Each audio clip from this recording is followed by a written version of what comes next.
And a happy Thursday morning to you. Welcome to the EST Hangout on this day after the Oilers lose 8-1. Matt Iwanyk, Tom Gazzola with you here. And joined today, as we are every Thursday, Joaquin Gage, who was part of the Oil Stream pre- and post-game show yesterday, and friend Marc Majeau of the MCTV podcast. It's great having you back, Marc. Thanks for having me. This is always fun and great to do with Gager. I didn't know he was here every single Thursday. It's like a Las Vegas residency with Gager. I love it. It's a Thursday residency. I love it. He's our Adele. We got to hang a banner for him somewhere in here. Oh, we'll get there. We'll get there with you. No, it's like we get the full day of Gager. He sticks around for the Hangout. He comes earlier, so Tommy gets to hang out with a little bit. Good. Then we do the Hangout for real. And then he sticks around for another hour, like to just chat. And then he does two guys and a goal. We get a full day of Gager. Man. It's Might wonderful. As well. It is great. I miss the old days when Cass and Dusty and I. Oh, sorry, buddy. Did it together. You just when you're in a room and talking about stuff like it, the medium of Zoom doing things is good, and I think we've gotten used to it, but there's something to be said about being in the studio with the guy and seeing how people react. And Absolutely. It's a lot different and a lot more fun. Absolutely. We had a lot of fun in here last night watching the game. I know the boys on the Nielsen show were talking about YouTube Trev's first experience watching a game with us in the regular season, and Iwanyk was like, well, he had to take a walk. He was also melting into his seat as the score was getting run up. And he's like, I can't handle it, boys. I can't handle it. And Gager and I are just laughing. We're laughing because it's so bad. We were. It was comical at times seeing the defensive play, and I looked over and I actually felt bad for Trev because he bleeds orange and blue. Like it's and to like there was a bad play at one point, and Trev just went, oh. Yeah. And I think I started laughing, which wasn't great. But you know what? I love when fans are that passionate about their sports teams. And look, he's great. We have to maybe get the ISO cam on him next game. That would be hilarious. Well, just both, Yeah. because the highs and lows, he might need medication for this season. Perhaps. That's a good point. But like, I'm at a weird spot with him because he dropped a couple of, like, he's new to us, obviously. Yeah. He dropped a couple of we's and us in reference to the Oilers. And I was like, hey, like, that's not a common practice. You don't do that when you're in the media. But we're also in this time in the media where things are evolving and changing. And at the same time, it creates this character that we're witnessing right before our very eyes. So, I mean, it's like this weird kind of dichotomy with YouTube Trev, and it's kind of funny to watch. I'm enjoying it, and like I know you're a stickler for rules and policies and practices and stuff like that. Like you don't clap in the press box. No. So I just thought it was funny because Gager played for the damn team. I worked for them for 8 years, and we're sitting there, we're chuckling, we're like, this, and like, did you see how bad he was on that play? Oh, we're literally laughing, Iwanyk sitting, writing his emails and chuckling along, and then there's Trev just like, guys, I can't handle this, oh my God. He needs to hang out with Hernan a little bit. Yes. Oh, the boy. two of them would have times. Yeah. Matt, does it still bother you if people, like, front-facing the camera cheer for teams? Does that still kind of a no-no for you? And I've changed over the last couple of years with that because I struggle with the we's too. Like, I will use the we's for teams we don't directly cover here. Right. I'm not going to say we for the Elks. I'm not going to say we for the Oilers. Yeah. For the Yankees, I'm going to say we all the time. I don't care. Like, I'll gladly be like, we stunk this year. I don't care what Tommy wants to say about that. I understand that the media should be impartial. And I took that way in my career going, I don't want to be a fan of these teams as much as possible because I do believe it gives me a better chance of analyzing and making comments about the team without emotion. Yeah. But, man, it sucks not being a fan sometimes. Yep. I've gone back my fandom of the Elks. I'm not going to lie. I'm a full fan of the Elks again. But I still think I'm pretty fair with the Elks. But the other thing, there's just so many people that are also fans of their teams that it's like, I think it's okay to go there. Like, Wilbon, I'm a huge Part of the Interruption fan. Wilbon's a big Cubby guy and Bears guy, and he just talks about those teams and sometimes he'll actually do the wheeze with them. Does Wilbon he's drop done the a wheeze? few wheeze. Oh, man. Kornheiser's now the Nationals and stuff, and it's just like, well, if people at the top can do this, why can't we all do this? Yeah, and I find we can be more critical of the stuff that we love, right? If we like, I bring this up because I think Mina Kimes on ESPN is She's one my of the favorite. sharpest analysts, not just in football but in all the sports right now. She's a massive Seahawks fan, and when she breaks down the Seahawks, it's really intelligent, and it's not coming from Passion. like she's analytically breaking it down. So I feel like that has really changed over the last 10 years or so. When you are right, like growing up and kind of even going to school, it's kind of beaten out of you. You can't cheer for these teams, but I feel like that has changed in the last 10 years. I still believe press box, no cheer. Yeah, that's like absolutely. you're working at that point. Yeah. You're there to work. Yeah. That is now you should be doing the media role. You're not being paid to be a fan Correct. to be there. Correct. But yeah, I don't know. It's just like I know for me at least, I'll use the Ravens. I know I couldn't at least accurately judge them because I'm too harsh on that team. As a fan, I'm too harsh on the Ravens. I'll never accept their highs and I'll always be as low can be with that team. That's the Iwanyk we all know and love. But that's why I know like for them, I couldn't be right now an impartial media guy with them. And I don't like giving opinions on them to others in a media quote unquote role because I know I'm not being fair. Yeah, that's fair. I have fan fully coming out where it's like with the Elks right now, I do believe maybe it's the time away of quote unquote being a fan that's helped me. How was it for you? Because you did post game for a few years. I did. Yeah, that I think just the actual gameplay itself beat the fan out of me because I had some I did post games.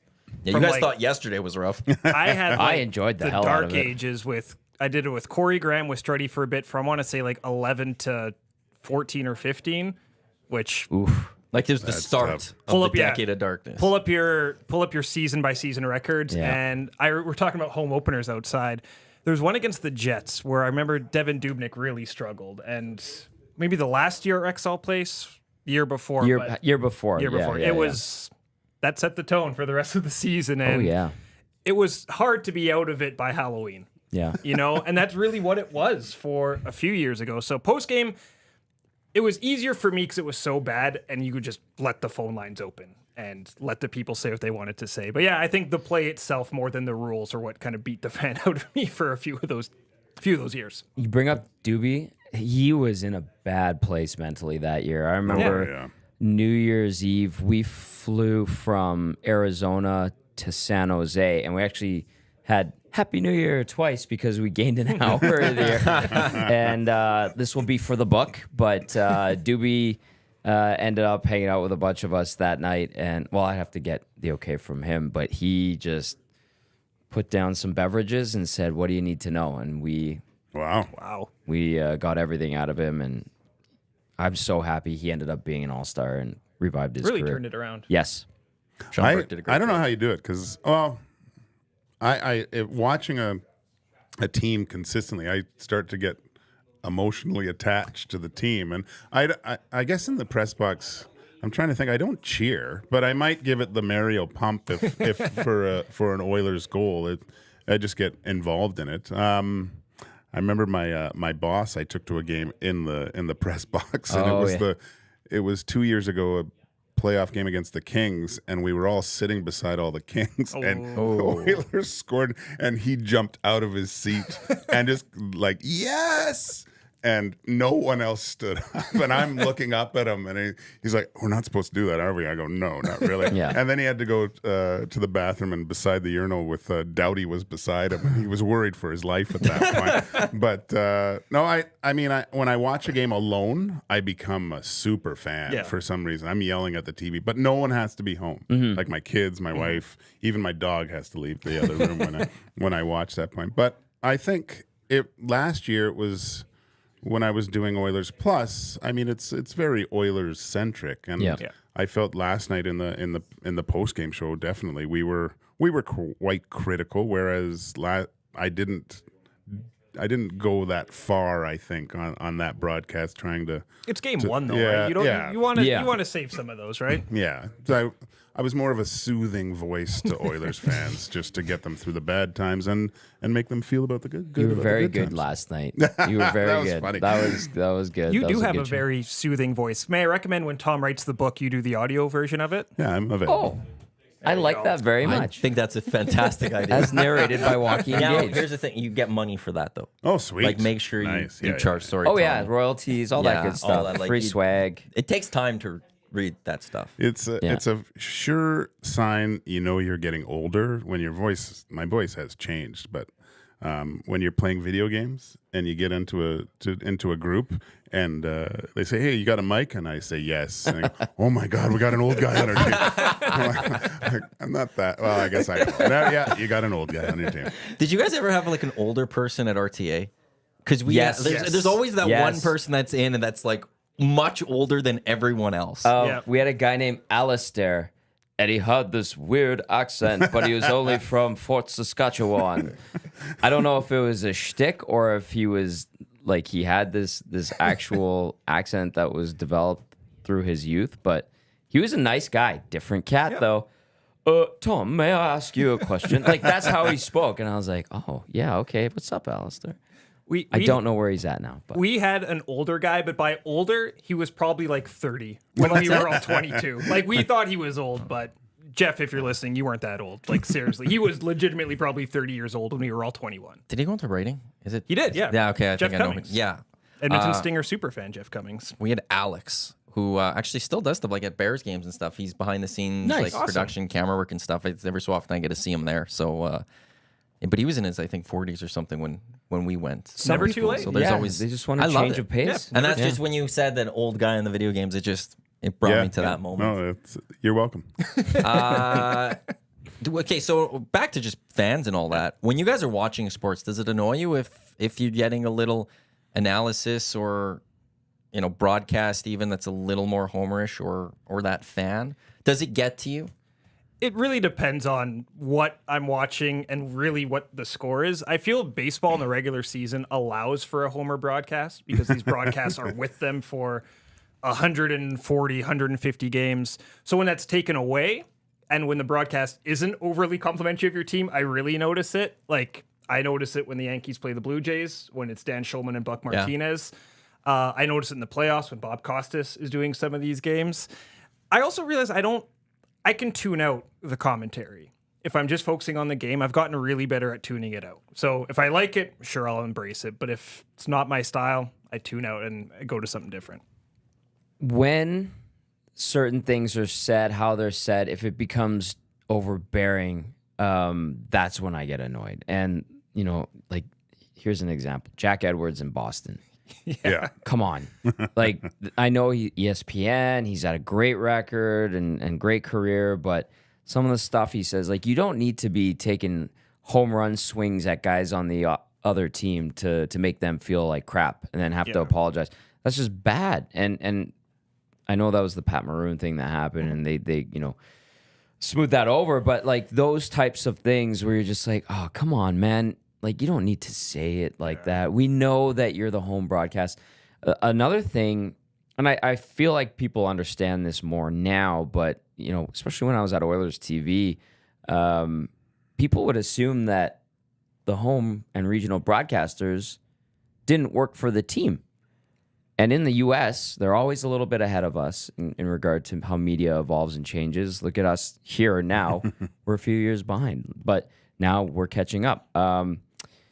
People didn't realize that the home broadcasters literally work for the team. They are on the payroll. I think now that the curtain's been pulled back a little bit and people understand that, but yes, those guys and women work for the team. And if they say something out of line, like the guy, the Baltimore play-by-play guy, I didn't even say anything out of line. what was it, Kevin? Anyway, Kevin Brown, right? Kevin Brown. I Kevin think it was. Brown. Yeah, and there was a graphic that just pointed out the record. He was the way I watched that whole clip. I'm like, he's suspended for that, and they're a good team. That's how sensitive some organizations are, and he works for them. And I think now people finally get that. But it depends how they say stuff on broadcast. For sure. We're just like, come on, man. But most people and broadcasters are really good. There's the odd few here or there in all sports that you're just like, come on. Yeah, we can see it just on the regional broadcasts of Oilers games. It's more Oilers focused, Sure. but Of course, I think it should be at that point because you're getting a bulk of mostly Oilers fans. And last night you could see the national broadcast a little bit more down the middle with how everything is called. But I like a mix of both, you know. And sometimes even if I found if I was doing any sort of work, I like to listen to the game without sound. So I had my own kind of views and wasn't skewed one way or another. And I do that sometimes, but I do enjoy hearing Jack and Louis talk. They're the relationship that they have and the stuff that's said. It makes the game more enjoyable at times. Coming at it from a fan standpoint, I enjoy it a lot. It's interesting watching the other teams broadcast as well. Yeah. Like if you have the opportunity, if you have the NHL package and you can see the other teams broadcast for just like a period to get the perspective and you get a sense of how they view the Oilers or whatever team you follow. Like I enjoy that because like, oh, that's what they think of them. Yeah. That's what the perspective is, because inside of where we are and how we cover them, you know, there's generally a few themes that everybody kind of follows and storylines, but then you get the outside perspective and you go, oh, interesting. Good to know. So I don't know. If you have that opportunity, I say just watch like a period, one game, and then go back to the regular broadcast. There was, I've mentioned this before, I think at 1260 a few times. I got the MLB package a couple years. And one of my favorite options, I don't know if they still do it, was you could take off the announcers. Oh, yeah. But listen to the sound of the park still. That's cool. Oh, really? So you hear the crowd, you hear the bats hitting the ball, you hear all of that, but you got to just watch the game without any of that. And like that's what I wish all league, because you could still watch it, you know, but you get that ambiance, which just really adds. It's better than watching in complete silence. Better when they pumped it in COVID. Like that was hilarious because I was doing some games with on Sportsnet and they were pumping in the sound and it was like, this is the oddest thing ever. Like I wanted that job actually because I would have just hit that boo button. It was like the bubble hockey when you can hit the boo. Yes. I'd do it all the time, but that is something to. That's why I turn it off. But it would be nice to hear the skates, the sticks, and that's what it made it great. Yeah, and the occasional F-bomb, I guess, from players. That would be good. Just some breaking news, a little bit coming from the baseball world, and more specifically the Blue Jays. Just a heads up that the president and CEO, Mark Shapiro, he confirms that Russ Atkins will return for the 2024 season. So no changes at all with the Toronto Blue Jays. They're running it all back going into next season. Again, Mark Shapiro confirming that Ross Atkins will return, and he confirmed this weekend that John Schneider is returning. So Nielsen fired all of them last week. He fired the ticket manager. He went like the senior usher. He went down the list of the organization and fired everyone, but they didn't listen to him clearly. Unbelievable. Although the Yankees are Yankees. They haven't done anything. No, Hal Steinbrenner was at some event yesterday and gave like the vaguest of vague quotes when he said there might be changes, but not necessarily, which is just word salad. So it's a weird time for baseball because there's been incredible games going on right now. Like these playoffs have been unbelievable, and yet the focus is still on some of these front offices. I think we should be focusing more on what the Phillies and Braves are doing. That series has been unbelievable. Dodgers getting punted, like that's the story, but the Jays, I can't believe that one. I can't believe no changes. Yeah. I know they made the playoffs. Are they going to? That's great, but at some point you got to go win a series. You got to go win a game. Are they going to do one of those Fugazi changes and like change a hitting coach or a pitching coach, just something like that, just give some sort of lamb for the slaughter? Base running coach, like maybe something like that. I don't think you can. I don't think the fan base would fully accept that part now. I think they wanted someone else, but now you're watching clearly next year if they get into any sort of slump. Yeah. Don Mattingly takes over. Schneider's out. It's going to be a very quick, easy change. That was an interesting hire when they hired Don Mattingly. Oh, yeah. A guy with managerial experience who's been around the game like forever, who has managed in the past. That was a very interesting hire. That's a signal that the coach in waiting is there. It's like in football when the certain OCs or DCs get hired, you sit there and go, oh, he's the next head coach of this team. From a Jays perspective, they did this midseason change just recently, though. Like, I hope they're not hoping that, okay, if there is a short lease next year, they would make that move. Because don't you want to do an actual coaching search? Yes. Now is the time to do it. Right. Like, now is the perfect time to do something like that. You're not going to get your best candidate in June or July or around the All-Star break when these changes are made. You're with Mattingly and you got another interim again, and if they do well, you keep him, and you've never gone and be able to gone out there and see if there's someone better. back to back. Sounds like responsible pro sports management, but alas, here we are. Of making that change in the Going offseason. through a thorough search. It sounds like the right thing to do logically. Although flip side, the Throw Oilers it out. with Woodcroft, they didn't do a That- search. But that shouldn't be the rule, though. No. They threw out feelers that year. Did they? They did. They consulted with their core, threw out feelers, and then landed on Jay, which ended up being the right decision. Shouldn't you? Isn't that what you want, though? Do you want a coach that has experience with a lot of the younger guys possibly coming up and knowing how the team above plays, their systems to implement? I think it's to go outside and bring a new guy in and have there's some things of systems and things that are implemented, but just someone that has more knowledge of the internal workings of a team. I always wondered that minor league coaches didn't, when the coach got fired, why wouldn't you use the guy that you had in the minors? Because he's in regular contact with management on a regular basis, giving updates on players. So that was always puzzling to me as a player, seeing when they would hire a new coach. When Did you ever go through a coaching change? did I? Well, yeah. George Burnett. Oh, That just came to mind right away. That was weird because at the same type of thing, Ronnie Lowe, I believe, was in the minors and it came up and had won a championship, I think. And and he was assistant coach, right? And there was such a power struggle between Ronnie and George Burnett. And George was a junior, or George was in the minors too. He had won a championship. That's what I got him reversed. Sorry. But I just remember we were actually practicing in Tri-Cities. We were playing Tri-Cities, or playing, I forget who it was. Anyways, we were having a skate, and we were just doing a quick little regroup dump-in drill where the coach fires it in. And Low Tide was firing it in, and somehow George didn't like the way that Low Tide was dumping the puck. So he came over and lifted the stick, like how you check someone, and fired it in. And I was like, oh my, I'm standing there and oh my God. And Low Tide, couple expletives, and skated to the other side of the ice. He was not pleased. Wow. George wasn't there for too long after that. But actually, I think he's the only coach I knew that had a skate thrown at him as a knife.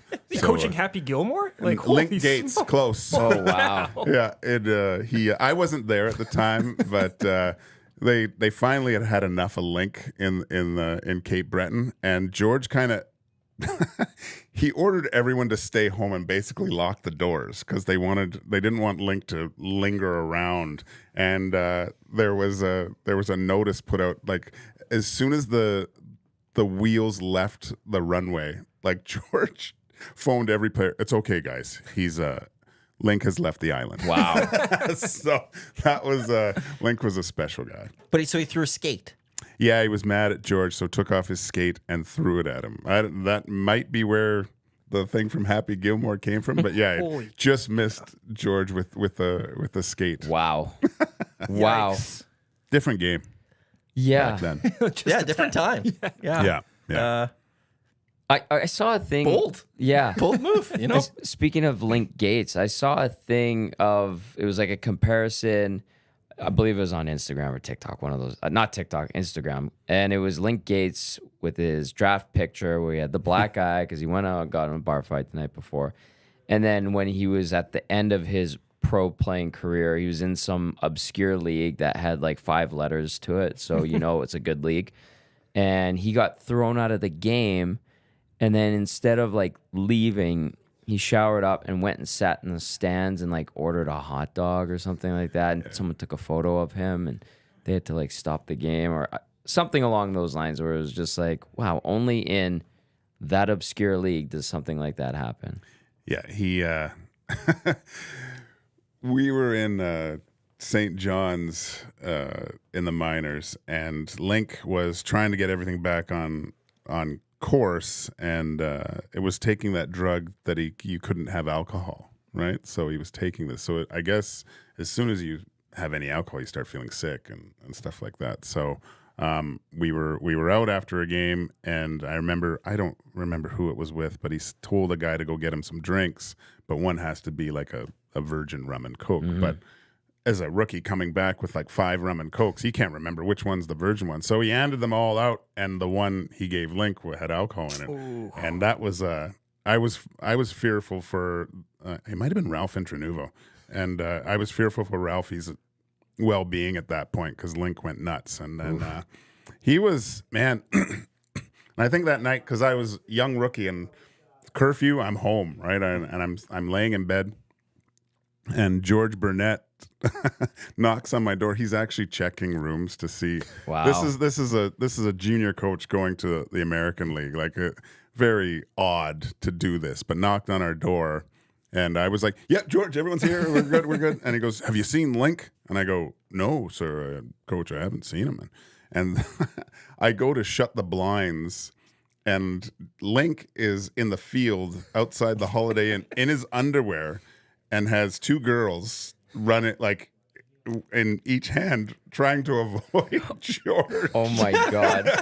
So just imagine just a mammoth man with these 2 girls, and he's running on the outside, and George is looking for him. So yeah, I was like, wow, I've really made it. This is pro hockey. This is the big deals. 780-218-9999, Paris Jewelers inbox. Joaquin Gage, Marc Majeau, Tom Gazzola, Matt Iwanyk with you here on the EST Hangout. You could also jump into the nasty chat if you will. Do you have text? I have one because we were joking about the Oilers canceling their practice and Woodcroft talking at 12:15. And we were talking about Godsmack on the Nielsen show. Aleem chimes in. I just got an email from the Oilers informing me that the Godsmack 50-50 is now open. The current jackpot is $25. Nice. I like those odds. There's a 50-50 for Godsmack? They do it for every event. Yep. What? Every event, there's a 50-50 at Rogers. What the? You're there for the music and the entertainment. By the way, I won the 50-50 tonight. Amazing, but just startling at the same time. This city loves their meat draws and their 50-50s. Oh, Yep. I know. The team is signing autographs tonight. Yeah. too, Yep. correct. 6 right? to 8. That's going to be. He had a great line. I said, how's that going to be tomorrow? What'd you say? What that I moved? What are people? Oh, yeah, the move thing. I moved. Boosh and Nurse were beside each other. I put them on other sides of the mall, so hopefully they go. No, but I can just imagine the autograph sessions with a fan coming up to you after just a horrible game, going, "Man, what happened last night?" You know, they're going to get so many of these, and it's ever going to be okay. You guys are going to be doing, but just what an awful time to have an autograph session. And maybe they were looking ahead to the autograph session last night. Maybe that's the reason for the foreplay. Yeah. They were all excited about getting to West Ed. I'm on the pirate ship for 2 hours. Oh my me a God, sword. let's get this game over. I need to get home. I need to get to They got a water park there. You guys know that? I want some sleep. Well, we were talking that we're joking around that they're having a team bonding day maybe at West Ed. And they're all going around, and then they're going to go get water massages and go to the water park and maybe some mini golf and get to the speeders. And they're just going to have a day. They maybe need do some my- Have a shopping, day. That would be figure out fun. what looks good on each other, try to help each other out, find some new outfits for the road. They're on a long road trip coming up. Europa maybe Boulevard. Yeah. Maybe some new outfits. They for need Reds. 0-1 to open up and work on everything. That's what they need. Hey there. Nice shameless plug for 0-1.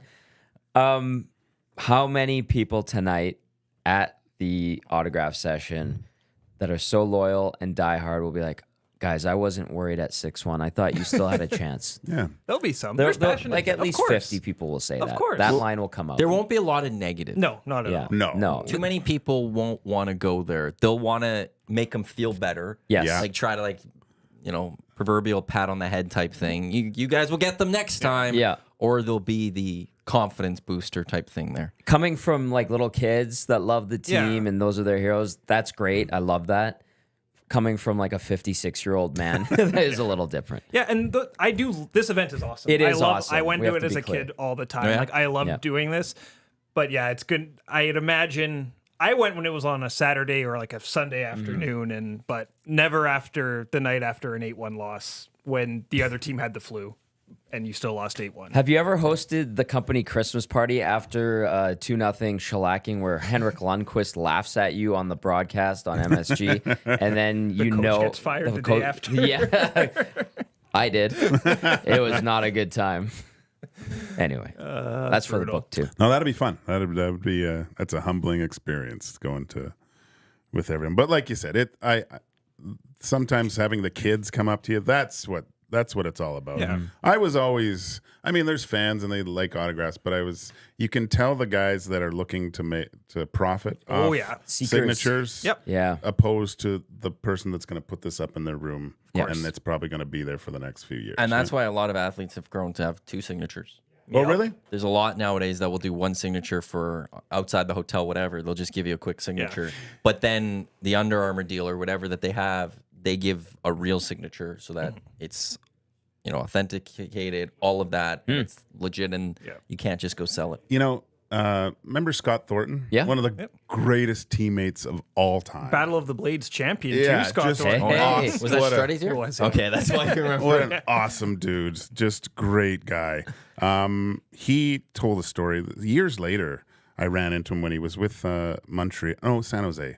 But they were signing autographs, and he was giving some of the younger guys crap about their signature. Because I guess in Montreal, I don't know, famous old Canadian walked in and said, "What are you guys doing with these signatures? Like, I don't know who this is. Make sure people know that it's you, because they are going to cherish this thing for a long time. And in 10 years, if they see a little scribble, you go, yeah, it was someone on the team." And I mean, they put their number, and I was like, oh my gosh. And I actually changed my signature at that point, just because... who knows? I mean, there's not a lot of them out there, but but people will be able to distinguish Joaquin Gage, whatever I signed for them, because I've worked on my penmanship. I appreciate that, honestly. It made I like the number. Yeah. Like, if there's number- always that number, that was also a nice one, because you could be like, yeah, I know who that one is. It is a nice touch. We had a jersey we gave away at 1260 last year. We auctioned it off, and it was signed by the whole team. And it was difficult. We were trying to find who it was and where everyone was. Now, they were trying to all sign into a logo, so it was hard anyways.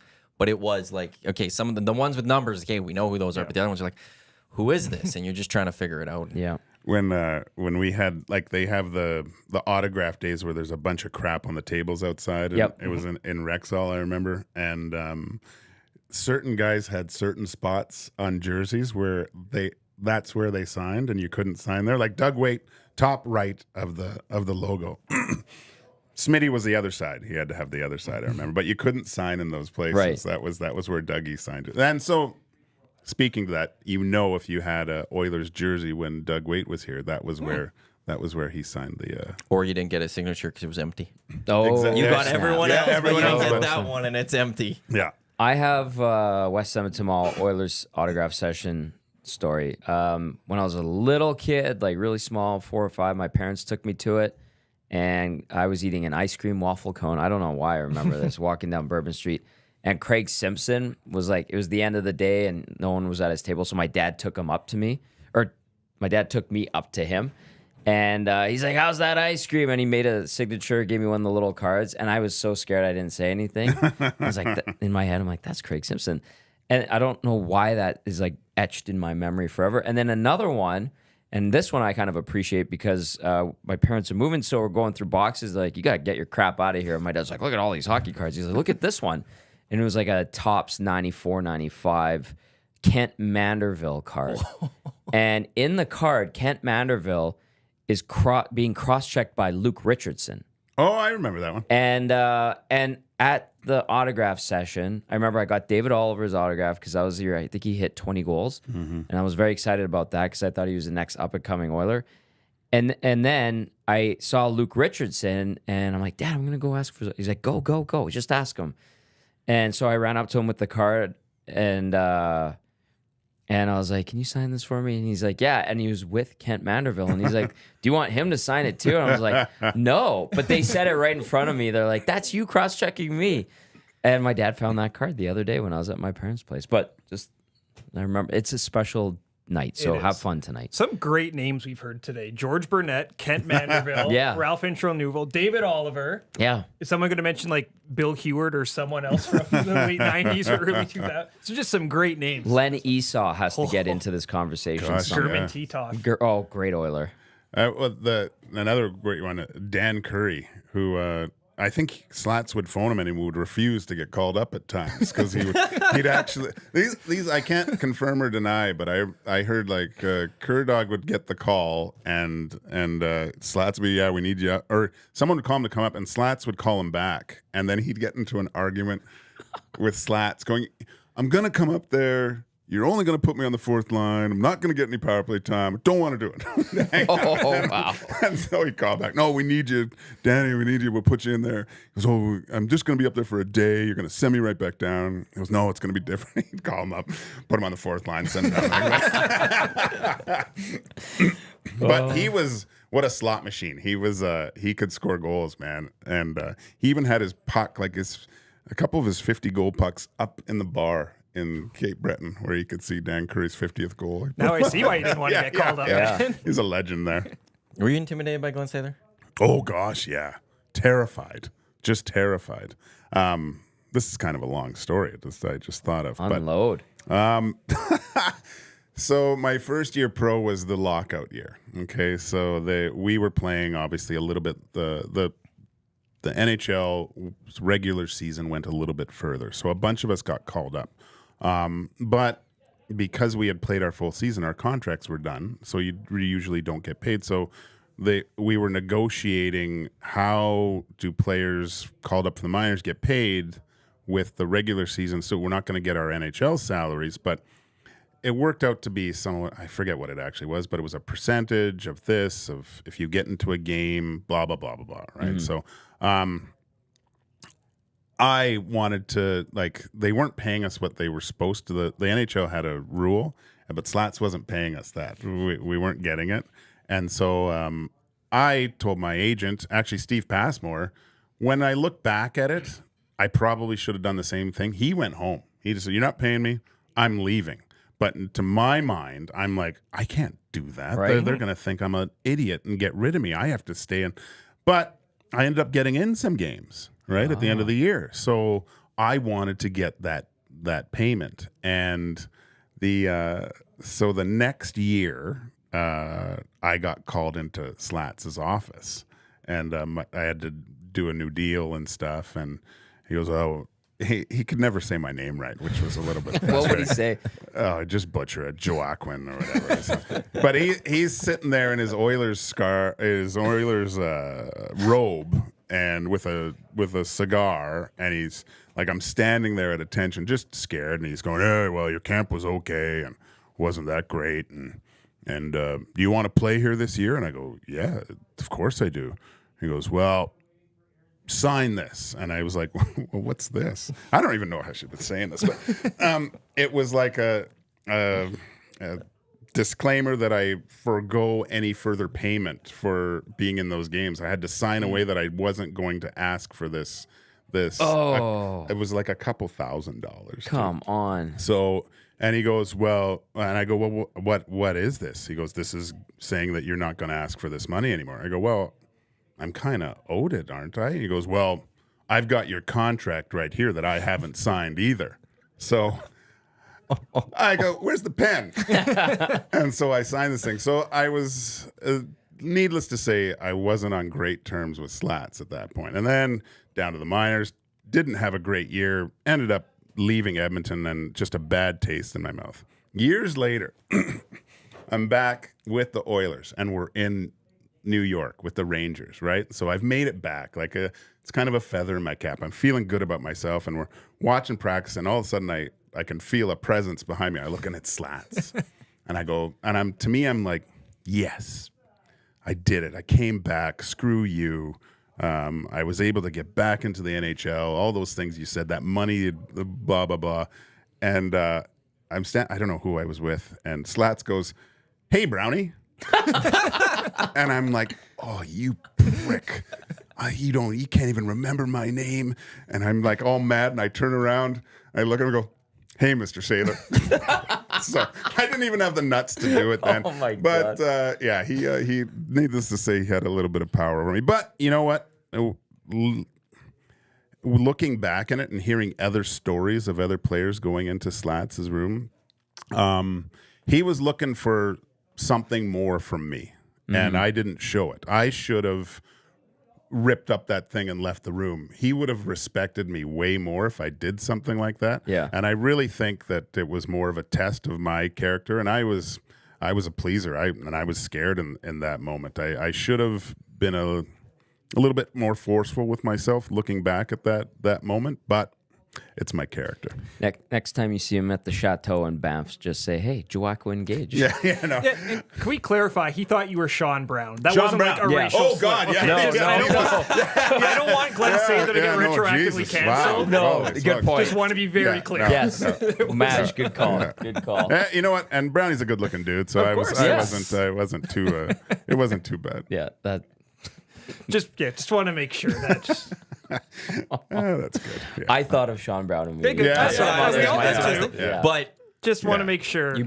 you went the right way with that. Good just job, to- Majeau. clarification. Thank He's you. got your back. Yeah. His last stint at that time, but Majeau's got your back now. Madge does. I'm getting them jobs. I'm clearing up the stories. You got a new agent coming up here. Oh, If I would have been your agent back in '94, trust me, you would have gotten that couple grand. You know, I had one of the biggest agents in the world at that time too. I had Lee Steinberg and Jeffrey Morad. You had Lee Steinberg? Yeah, cow. yeah.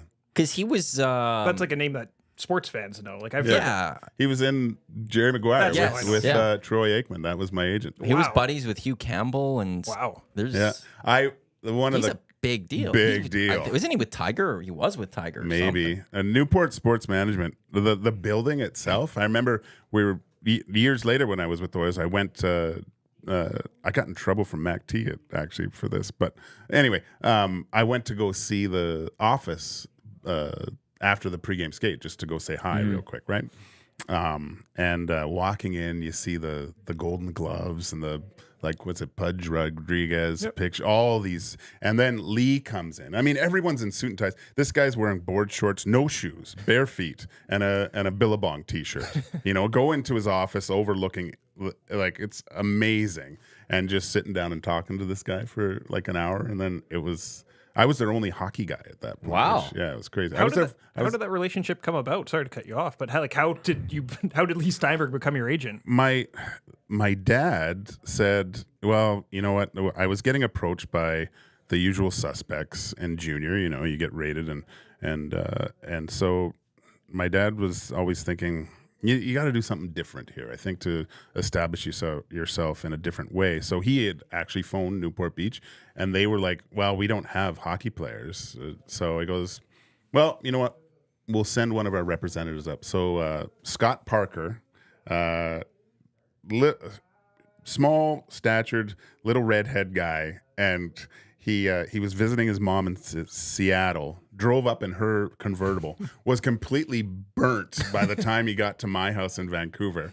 And we sat down there, and it was so hot, and he was suit and tie and just dying, and I felt so bad for him. But he did this whole pitch and stuff, and actually brought the proposal for Desmond Howard. Oh wow! So his first contract, his proposal, it was like this thick. I remember looking through Desmond Howard's first kind of contract that they were putting forth. So that was really cool. Wow. So it was a weird kind of way that I got involved with those guys, and then of course they joined with another company. But yeah, it was.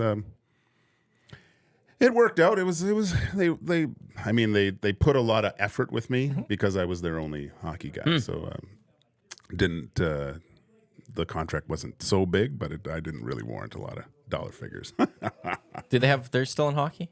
Like, yeah, but so you launched their hockey division. basically, pioneer. basically. But they all this joined- money they've earned is all because you opened the door for them. I And you should would- go ask for something. I would like to think that I started the monster, but yeah, For the hockey division. Yeah, for the hockey division. I think if it wasn't for you, they might never have touched hockey. maybe But your dad said you need, get you and your dad. I might have to get on a plane to Newport Beach. Valid. I like that. Make some demands. Make some Yeah. demands, Gage. Yeah, they work so well in the bath. 780-218-9999, Paris Jewelers inbox, or you could jump in the nasty chat. Max does say, and this is for Majeau, I recognize that voice. Is that Marc Majeau? Swifties unite. You still a big Swiftie? I still enjoy her music, but not as much as, like, I'm not a Kansas City Chiefs fan now. I'm not camping out outside of her apartment in New York when I visit, but yeah, she's got a couple bangers. I throw her a couple songs on the workout playlist just to get the blood pumping from time to time. I like that. That's fair, yeah. What do you think of the attention NFL and Kelsey with Swift? I understand reaching out to new fans and try to get more people to watch your sport, but I felt it to go a little too far. How was it watching that Sunday nighter with, because you're a Jets fan? I am. So you're having to, like, we all watch that as impartial. No care. As a fan of the other team, how was that? Yeah, it was a little nauseating for the first, I guess, quarter and a half. Like, if you guys remember, that episode of Sunday Night Football started with Carson Daly just referencing Taylor Swift for about 45 seconds consecutively. Mike Tirico and Chris Collinsworth were all over it. Matthew Berry was all over in the pregame. But then once the Jets actually put some points on the board, it really stopped all that conversation. So when it was like 17-zip, it was brutal. But once the game turned around, it stopped. And even Mike Tirico said in the fourth quarter, like, we were expecting a blowout, but we actually have to talk about the game. So not my favorite broadcast that I've ever watched. I felt it got a little too far. But again, I totally understand the idea of trying to bring in new fans, people that hadn't watched your product before, trying to bring them and make them feel welcoming. Like, I hate gatekeepers. Like on the podcast I do with Corey, there's a lot of gatekeepers with Star Wars, Marvel kind of stuff. And it makes it more difficult for new fans to get involved. And I hate that. The more people watch this stuff, the better. I just feel like changing your Instagram handle to say the Chiefs are 2-0 in the Swiftie era is probably not a good look when you have 31 other billionaires that are fighting for that. So I felt they went a little too far, but thankfully the game ended up being close in the end. Yeah. MCTV podcast, by the way. Friend of EST. It airs on Fridays right here, but you can get it anywhere you get your podcast, including Apple and Spotify. It's just weird, the NFL, like, I would have never envisioned the NFL being a league that is, I don't want to say begging attention, but like trying to really draw this other attention. They're the shield. They're supposed to be what draws you to, like, everyone watches the NFL, and it's to see them. It's almost like a humbling experience for them that there's something maybe bigger than them. There's only a few entities in the world that are, truthfully, and she is one of them. You can make that argument. So. How many Instagram followers does she have compared to what the NFL has? That's a good question. Like, I'm sure, like, I think I did see that she has a lot more than the NFL, which is like 50 million or something. Like Messi has more than all of I think anyone, all the leagues combined. Taylor Swift, when he came to Inter Miami. And then Inter became one of the most followed sports teams. But like between NHL, NBA, NFL, and MLB, I don't know if they had MLS in there at the time, but probably if you added all their followers up, they were less than Lionel Messi. Yes. Wow. Taylor Swift's got 274 million Insta followers. Do you know how many people she follows? I'm gonna guess like 0. Yeah, 0. That I love those ones where there's I don't need to follow anyone. Yeah. Taylor Swift and Skip Bayless are two people. Who's the other? Jay Billis. I don't know if he does on Twitter. And now I'm looking up NFL. It's going to be less than 250 million. Yeah, 28.4 million. Wow. Yeah. So 5 times? Quick math? 5-6 times? I think of the NFL too. By the way, Messi, 489 million. Wow. Holy smokes. That's unbelievable. Seriously. But That's more than the US I think of the population. NFL too as just it's such a machine, and it's so thirsty and always wants to make more and do more and become more. And I think of it as it just gobbles up everything it can, and any other avenue to bring in revenue, eyes, anything that generates more, it will desperately do. And jumping on this Taylor Swift thing is part of that. Like, I just look at it as this huge conglomerate that just wants its thirst and lust for gluttony in regard to dollars is unquenchable. They want more. Like, they're never full. Always want more. Yeah. Did you, like, there was a story, I think in Forbes, but the amount of Kansas City jerseys they sold, 87 Swiftie, in the last couple weeks is just ridiculous. Like, Really? They're still, like, they're making millions off even uniform. It's bananas. Absolutely bananas. So yeah, it does make sense why they're doing it. Just maybe tone it down a bit. Just We'll a see touch. tonight what happens. Because I think she's supposed to be in attendance. Okay. Oh, for tonight's lovely. game. Chiefs Broncos. Now this game should be a blowout. Yeah. Because at least the Jets have a good defense. Yes. Like in the end, if it wasn't for a quarterback injury, there's talk of playoffs with that Agreed. franchise. Agreed, yeah. The Broncos are just Oh, a man. disaster. Just a disaster. Denver stinks, and I was so surprised that the rest of the football world jumped on Sean Payton after his comments on Hackett this week. Like, I feel like everyone was, well, not everyone. A lot of people were rooting for the Jets, and I don't think Sean Payton has a lot of fans outside of Denver and probably New Orleans at this point. And that's it for Russ, isn't it? You know what? I feel he's actually been better this year than last year. Really? But he still hasn't been spectacular. Yeah. And how much? He got 3 years left on his deal? Like, he's there. He and Payton are kind of joined at the hip for the next couple of years. I didn't get that move from Sean Payton. It just seemed like cash. Yeah, but you had other Cool city. opportunities Yeah. you could He have could jumped. have Like gone to I Arizona. I would have taken Arizona Yeah. over Denver. Yeah. Because did Arizona have a top pick last year? Trying to remember. Yeah. Yeah, they Because the did. Broncos, They're you were top out picks five. because you're making trades and Yeah. stuff. I don't know. I felt Cards. I think there's more when he's healthy, and Kyler Murray can maybe get right now than Russell Wilson. It's probably less pressure in Arizona because they've never won really. Yeah. Man. I figured Arizona would been the place to try to Also, could get have just something going. waited for Dallas too. That's always been the Yeah. long speculated All right. former quarterback Oh. coach, I think, in Dallas. That's always been long speculated, and With Mike McCarthy, you never know what's going to happen there. Hey, but it just seems like Peyton wanted a ton of money from the Walmart folks, and good point. that's kind of what he got. Arizona, like if you're Michael Bidwell's friend or Michael Bidwell Jr.'s friend, Is that the owner? yeah, Okay. he will take care of you. Yeah. He's so loyal, like to a fault. Like him and Steve Keim keeping Kingsbury around was just like it was embarrassing. So it is. He shouldn't have even been hired. It's I know. I know. He was 500 in college. Oh, As a Jesus. college Yeah. coach, he was 500, and they went, that's the guy for the NFL. Right? Arizona is the ultimate get there, cash in, and coast team and franchise, and literally place. So, like, I know Peyton probably has those competitive juices, the lust to win another Super Bowl. You might in Arizona, but nobody's grilling you and taking you to the woodshed for being bad the year before in games. Like, it's just you just coast and people forget about you and move on to the next thing, or they have other things to do. Like, that's the vibe in AZ. They'd rather golf, right? The fan base would Hello. rather go golfing. Can't wait. They've got so many franchises, like top franchises. There's not a lot of success in that city, ever. It's No. the ultimate The cash Suns have in and never coast won. city. The D-backs had the 1 year against our Yankees. Yes, I used ours. NFL, no. And hockey, obviously, it's just a disaster. Hockey is They have teetering. hockey in Arizona? Yeah, exactly. Oh, wow. ASU's great. ASU and even though if you want to go Wildcats, which are a little away, and they haven't really. Arizona Wildcats have won a couple NBA or NCAA basketball titles, but like there's not a, like for a major city like Phoenix, 6 million. there's a lot of nothing that's happened from their sports franchise. I hadn't really thought about that, but you're right. And like, there's a lot of people there, and it is one of the larger TV markets in the States. And it's growing. Yeah. It's getting even bigger. Yep.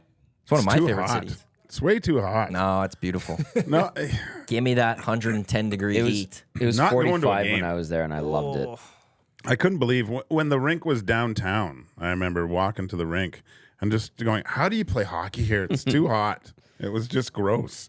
I need a little bit of winter, and I need to Go to a little- Flagstaff. Spend a weekend in the mountains. It's not even cold there. If we nice, need to launch Arizona Sports Talk, I will volunteer first to head down with Well, this yeah. and launch the expansion of that, and I'll headquarter that one down there. We can do no the show problems for that one. We should just move Edmonton Sports Talk down there. Yeah. Get do a missed. People will never know. We just need to fly William Huff down there, Yeah. wrap our walls, and we're like, yeah, we're in Edmonton. Half our province and most of our cities there anyway for Yeah. half the year, so whatever. It'd be like being at home. That's the other thing I love about it. Yeah, Alberta. You see the plates everywhere, and you go out and you can hear the Alberta accent, and you're like, Grand Prairie. Oh, that's good. Favorite place to visit then? And, like your Phoenix in the States? I love the desert. Yeah. You guys? I've only passed through. I'm not a desert. Well, But like in the U.S., just in general, no, I you don't care about the U.S. at all? no, I don't see myself even going there anytime soon. Seems too dangerous to me. it's fair. Yeah. I understand. That is true. That's a common thing I've heard from people. Especially right now. Well, I always wonder, when is the next? Will it ever come to the point where a sports athlete from Canada or wherever says, you know what, I don't want to. I want to play in Canada. Yeah, I'll have to. I guess you'll kind of have to look at it as a hockey thing. But yeah, I'm just worried about my family, the schools, and everything. I don't want to go to a place where potentially I could be put my family in jeopardy. So I have a story, if I may, about that. So in the community where my parents had their first home down there, nice, normal people from all over Canada and the U.S., you would think something was happening with HOA down there. HOA is That's the worst. Housing association. You They're pay the basically fees. condo fees. It's condo fees, essentially. And one of the residents that had a home there was not happy about what was going on with HOA. This is a man in his 50s or 60s. So his form of getting his message across to the HOA company was driving from his home with his AR-15 and going outside their offices, which was very close to the community, and just like walking around the parking lot with it. That crap is super scary. yeah. I'm not a fan. I'm not a fan of guns and things. I remember in Dallas, and I was at a nice restaurant, and some guy's jacket opened up, and he was carrying 2 guns in his concealed pocket. I'm like, what? We're having steak. It's already dead. It's fine. Yeah. I just felt, what if this guy just loses it right now and starts shooting those things? And I know I'm being a little bit worried about that. But those things do happen. It happens. And I mean, maybe because it's glorified on TV and I see it all the time, but I would be worried about sending my young kids to school, because you see them having, instead of fire alarm drills that I had tons of as a kid, they're having drills for active shooters in the school. That just blows my mind that you have to still do this type of thing. It's ridiculous. I was part of 3 lockdowns in school. Really? Mm-hmm. One was, and it was like in the span of like 6 weeks. One was these 2 kids had like a toy gun in their car outside. And they were playing with it, and the parents saw it. Yeah. Thought it was a gun, ran in, and this was like 15 minutes before the day ended. So, and then we all had to wait, and it was really annoying. Another time, there school was in the neighborhood, and there was something happening in a house nearby, and like a hostage situation and stuff. So they had to lock us down. And then another one, somebody called in a bomb threat. Yeah. So we got evacuated to the church basement nearby, but they were like, we're doing a fire drill. We're just gonna go to the church basement, and we're all like, what the hell is this? And then we found there was a bomb. But yeah, I've been part of 3 of those. Wow. It's weird. That is weird. It's a weird feeling. Very strange feeling. That is weird. I didn't want to be a Debbie Downer, but that's a legitimate concern. I think absolutely. it could happen. I mean, there's guys that don't want to play in certain places. Why not? Well, there's a lot of Americans that don't want to come up here to Canada. Well, the numbers are clear.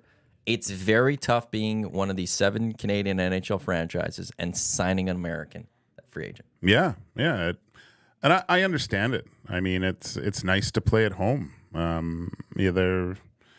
Of course, I would rather play. I would rather play in a Canadian city. Once in a while in an American city, it's fun because just the way they do things, and the NFL, the way they promote their sports is completely different. But to me, there's nothing like playing hockey at home. I love how they build up their games. Oh my I gosh. do like it when it comes to football, NCAA or NFL. When you're traveling, It's a show. Yeah, when you're traveling in the airports, everyone's at the pop-up bars watching the game, and there's cheering, and like you're in the States at that point with the way they do their sports. They do an incredible job. I know you've been to college games. Have you ever been to a college game day experience where kids show up in the NCAA when kids show up at 5 a.m? Like for the show? Yeah, Game for the day? show No. game. Never done a game. Okay, I because that would. You were oh, at a really? game day? OU versus Notre Dame. Holy when I was down there smokes. for the lockout, and we were on campus. I think we got there at about 10 in the morning, and we were late. Yeah. Yeah. We were late. You had to be early for those it ones. was the whole campus, the quad, everything. They had the college game day crew in the quad in the middle, and like people had signs, and I remember telling staff from the OKC Barons, I'm like, we're going to this game this weekend. They're like, oh, college game day's on. You're going to go see so-and-so and so-and-so. And then Barry Switzer was walking around there doing a documentary on him.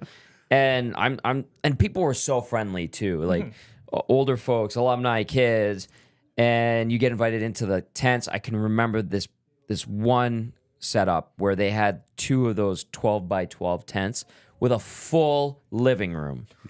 Big screen TV with 2 smaller ones on the side, staggered, of course, so your eyes aren't confused. And then like wraparound couches, and then a grill and a barbecue and a smoker, and like lawn chairs all around it. And people are like, "You want a beer? You want some steak? Like, what do you want?" And you'd be like, "I'm from Canada." "Oh, here, have a beer. These guys from Canada." And then next thing you know, like there's this film crew walking around. And these people like that were ahead of the pack, and they're like, "Hey, do you want to meet Coach?" I'm like, "Who the hell's Coach?" But okay. And then there he is, smiling, wearing his OU jacket, and I'm like, "Hey, this is Barry Switzer." Wow. And then he's smiling, and he's like, "Hey, how you doing? Thanks for coming out. Nice to meet you." And I'm like, "Hey, nice to meet you." And I'm like, "I got to be in this documentary, and this guy with a funny accent gave me beers and steak, and it's 11 in the morning, and kickoff's not for another 3 hours. Where am I?" Not in Edmonton, that's Only for in damn America. sure. I'd love to be at a game. It was actually yeah. because it's a Awesome. great show too. It is is fun. awesome. It's a fun way to spend your Saturday morning, throwing on game day and seeing. Adding Pat McAfee, they've gone a little more zany and stuff, but it's still fun. It and was it's great. cool, so different, and people just embraced it. Oh yeah. Yeah. They have some good people on their panel too. They do. Like That Desmond Herbstreit Howard, there. Kirk Herbstreit's Yeah. one of my favorite. Reese Davis is the host, is fantastic. Like he replaced Chris Fowler, Yeah. and Chris Fowler is fantastic, but Reese Davis is amazing. And I will say, like I think my favorite football play-by-play is maybe Chris Fowler and Kirk Herbstreit. Yeah, they're a fantastic duo. And like Kirk Herbstreit's now doing some NFL with, Amazon and Thursday Nighter, and I enjoy it. Just NFL never take them from me from college. I want them doing college because I don't know, a Saturday night ABC, Chris Fowler, Kirk Herbstreit. That's a perfect Saturday night for me. I know that's very anti-Canadian because it's supposed to be hockey night in Canada, Right. But no, give me that right now to a degree. Well, It'd be fun. we've overdone it with national games in Canada now. Like Wednesday you think night, there's too many? Monday night was when they did what was it, hometown hockey. It was just Yeah, like, now it's the Monday night, whatever they call it. Yeah. Monday night hockey. I don't know. Yeah, Wednesday night. And then you got Saturday. And you're like, what happened to the one night everybody got excited for 2 games? Yeah. Gone. Is it because there's more national games, or is it because everything's just a lot more easily accessible where you don't have to sit question. at home and watch Hockey Night in Canada? You could be on your phone watching it. It's now not like a appointment point. viewing, got to sit at your TV. You could be literally anywhere watching it. What do you think, Mash? I think there's just too many options now. Yeah. I think like anything, you can watch whatever you want on the pocket computer that we all carry. So you got to give people as many options as you possibly can, because also our attention spans are not what they used to be. Well, how many times have you gone to a bar, seen a guy watching a show and propped up his lap or his iPad or whatever and watching something completely different? I'm that guy sometimes, yeah, and I like- just do it instinctively. Yeah, like it's so. I last year I would go over to the brew house on the away games doing the Oilers Plus, and I'd see guys watching games, especially afternoon. They'd be watching 3 different sports. Probably, there's a lot of hardcore betting going on, and maybe it's. And I was like, oh, but doesn't that? I think that takes away from the overall viewing experience. Like I'm older than rope, so when Saturday nights come along and the old jingle or something, and I mean, even I'm dating myself when I heard the Coach's Corner theme music. It's something about it just brought me back to being a little kid dreaming about playing in the NHL, and there's usually a huge smile on my face, and I can't wait to start watching either the Leafs game or the Habs game, and then the late game with the Oilers or Canucks or Flames. That's the perfect Saturday night for me, as long as I'm home alone. But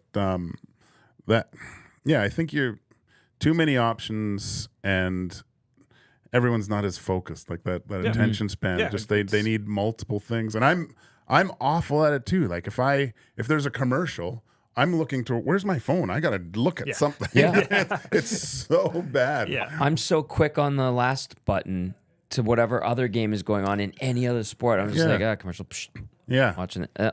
On my phone. Yeah. We're awful. We're terrible people. Can you sit and watch F1 in full? Oh yeah. Oh yeah. Oh yeah. That one still sucks you in. No, I do have multiple screens going. But you're on. watching F1 on those. Yeah, screens. I'll have Like you're not watching F1 and also watching like no Manchester City taking on Arsenal over No, here. I'll have the helmet cam, the data, and then the actual. How do you choose broadcast. which helmet cam you want to follow? The data, because I can see who's close. But so you keep flip around. I'll flip around To see who's close to whoever? Because when I can see when there's an overtake possibly happening soon, so I can flip to that helmet cam and watch. The new camera on the Mercedes is fantastic, by the way. It's got the gyro on the back, so you're going around the bends, and it kind of gives you that feel that you're on the corner too. Cool. It's unreal. So, but no, I'm a one sport man. Monogamous with my sports when I'm watching them. I respect that. It's the best time of the year to be a sports fan, too, right now. It's great. This is wonderful this time Well, of year. Basketball preseason's underway, Yep. which means that season gets going right away, and that's you add in the college basketball, and it's just all happening. Yeah. Everything is happening, and it's wonderful. And CFL playoffs is about to get going. And just quickly speaking of the CFL playoffs and everything, for anyone that has never experienced the Spirit of Edmonton, they are a great time. Yeah. We did have Jerry Haraxi, executive director, and he basically runs the Spirit of Edmonton in here a couple weeks, and he mentioned it then. But I'm going to mention it again now. And this Sunday at On the Rocks, they're having Experience the Spirit of Edmonton. So anyone that's never been to a Spirit of Edmonton at a Grey Cup, this is your chance to experience it live right here in Edmonton. Otherwise, you got to get the Grey Cup in Hamilton or wait till next year in Vancouver, which is going to be a great time. I can't wait to get to Yeah, it will Vancouver.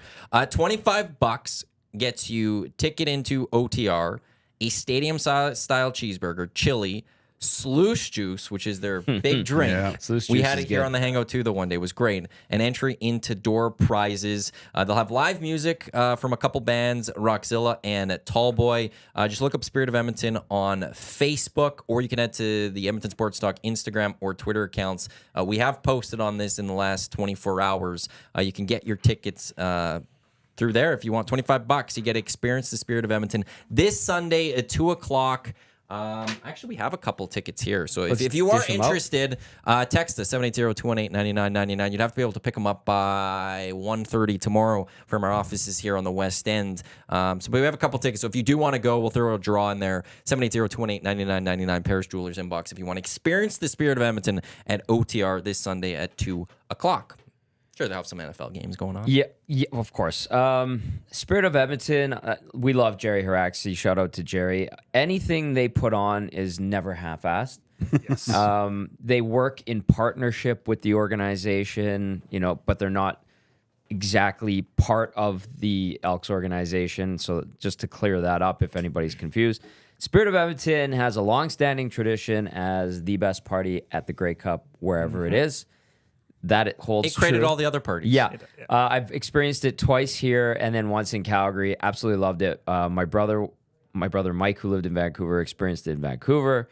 It is phenomenal. And so this will be a great event, and it transcends what the Elks are doing on the field. And I think that's important. So Maj, you worked for the Elks. You know the Spirit guys. Yeah, I was just going to say, you don't have to be a CFL fan to appreciate either Grey Cup week or the Spirit of Edmonton. It's just a party. Yeah. If you want to have a good time at the party. Yeah.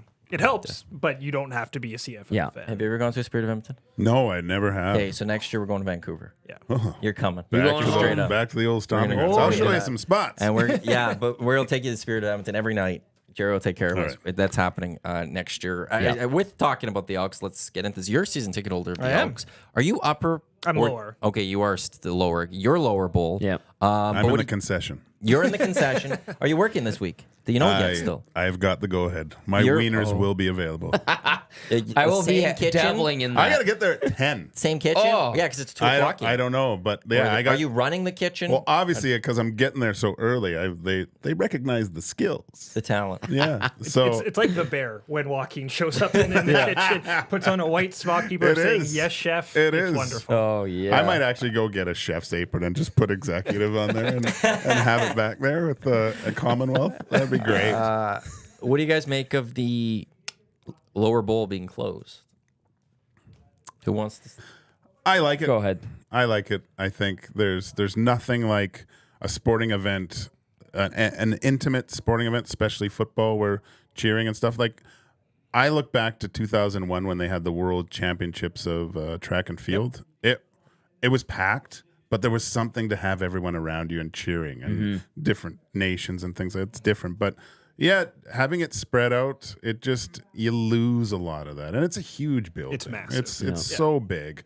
When you'd play in certain arenas and they'd block off and just have the seating in certain areas, it added to the game, and I think sometimes it's nice to have space, but to enjoy the time, I think it's a good idea just because of the layout of that stadium. Yeah. Initially, I'm sad. Like, it's disappointing because it's gotten to the point where they have to close off the upper bowl.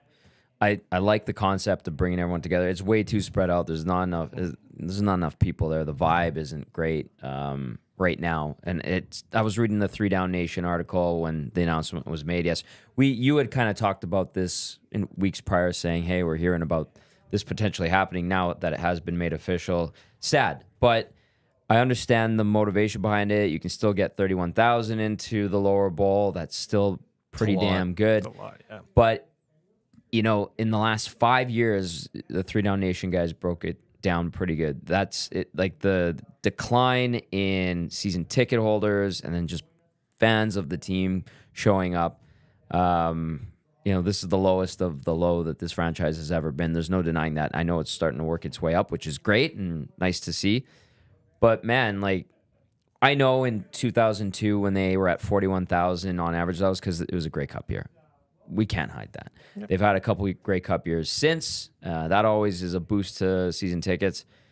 But even 5-6 years ago, late into the Mike Riley era, you would still have legitimately 30 to 35,000 people in the stands, and the lower bowl would generally be pretty full. And you could see it would be like in the upper deck, it would go like this, the amount of fans that were in there, and then the lower bowl on both sides was full. It's too bad that it's come to this point. I understand from a business standpoint and from a fan experience standpoint that the Elks are making this happen. I am optimistic and hope one day that they can reopen them and we can get back to quote unquote normal, but that might not happen. Yeah, it's a really tough call. I don't think it's something they woke up one morning and said, we're going to do this today. I'm sure they did a lot of research and stuff. How much of this do we believe was a call from the broadcaster? Because some of those shots on the field, when you're seeing a touchdown and you see the team partying and you see 47 people in the background, in the middle of the second quarter, was there maybe the hand of the broadcaster hovering around this? Maybe. We all know JMO. Yep. He's been around that organization for a long time. When he was there, this discussion had happened. Oh, wow. Where they've talked about closing lower bowl or even closing one side of the upper deck and forcing everyone into lower bowl and to really try to build that atmosphere. Because when you have 40,000 people, let's just go that number, even spread across 60,000 seats, it's a lot of open spaces. You have 40,000 people in 42,000 seats. There's a nice atmosphere that could be built. When noise gets coming, you might encourage others to get going. So I know that it's been discussed over the years. They've always had pushback from the season ticket holders in the upper bowl. Yep. That's been the stopping them. Yeah, and there's only 1,400 or 1,700 season ticket holders in the upper bowl. It's like 3,500 But for a franchise total. that now only has 15, 18,000 season seats, that's a big number for them. Yeah. Like back in the day when they have 28, 29,000 season seats or whatever, it's not that big of a deal for them. They have right now, they need every one of those. And that's why this decision, it's a bold one for them, because I know there'll be some of those people that will accept the tickets lower. I think they're getting the same price for next year lower. But there's going to be some that say, no, I'm not renewing. That I wanted my seats up there. I'm not getting my seats up there. I'll watch you guys on TV. I'm not coming back. But it also, this just comes to supply and demand too. Yeah. If you cannot be guaranteed a ticket walking up to Commonwealth Stadium on a game day, or you're not going to get a preferred seat like you can right now, builds that little anticipation. If like here's 2024 comes, Labor Day rematch, all of a sudden we hear upper decks open. that's going to create a nice little buzz. That's going to, oh my God, the upper decks. And there's going to be are you going to the game? Oh, I got to get to the game. Everyone's going to be at the game, it sounds like. And, I think we got that a couple of games this year where it felt like people wanted to get there. Maybe the Labor Day game this year, actually. I think there was a buzz of they'd won 2 of their last 3 or whatever it was. And Good vibe that night. so now that gives them that marketing moving forward that when they do open up. It's like back when, do you remember when we were younger and they lifted the blackout game? Yeah. Like it was like the home game with the blackout was being lifted. And it was a big deal. Like, oh my God, we got to watch it. Now you're kind of getting that, but in a way of, hey, come down to Commonwealth because everyone's going to be there. Yeah. We've had to open up the upper deck. Did you guys catch him look at Gager when he says when we were younger and just look at Joaquin? I got it. Adding everyone. I'm adding everyone. We're all younger. That's fair. We're all together. Technically, we all were younger when that happened. Yeah, we're very true. Make yourself unavailable. Age is just a state of mind. It is. Yeah. So we could be all the same age. Yeah, well, no, because the way you're acting now and the amount of sleep you got, you're on fire. Like you needed a crane to get me out of bed this morning. It was terrible, and you were hustling. Those I'm 820 impressed. puck drops will get you, man. He emptied the tank last night. He was good. Yeah, he was that really good. That was fun though. That was great. I had a lot of fun last night. Oh, great show, by the way. Yeah. You as well, Tommy. Thank you, sir. And Matt. I actually hosted there for a I know. split I'm second. sorry, How I was was that? late. Was that I okay? didn't time it right. Yeah, it was fine. Was it fine? Okay. was great. I was worried. Trev, great work, by the way. Yeah, great We haven't work. thrown everyone else. I don't know. Is he here? I Yeah, saw him. Okay, I saw him. perfect. Yeah. Hi, Trev. Hey. Hey. You okay, buddy? A rough night for Trey. Yeah. It was Have you sad. recovered from the loss? Still working on it. Okay. Poor guy. What were you going to say? I was just gonna end it.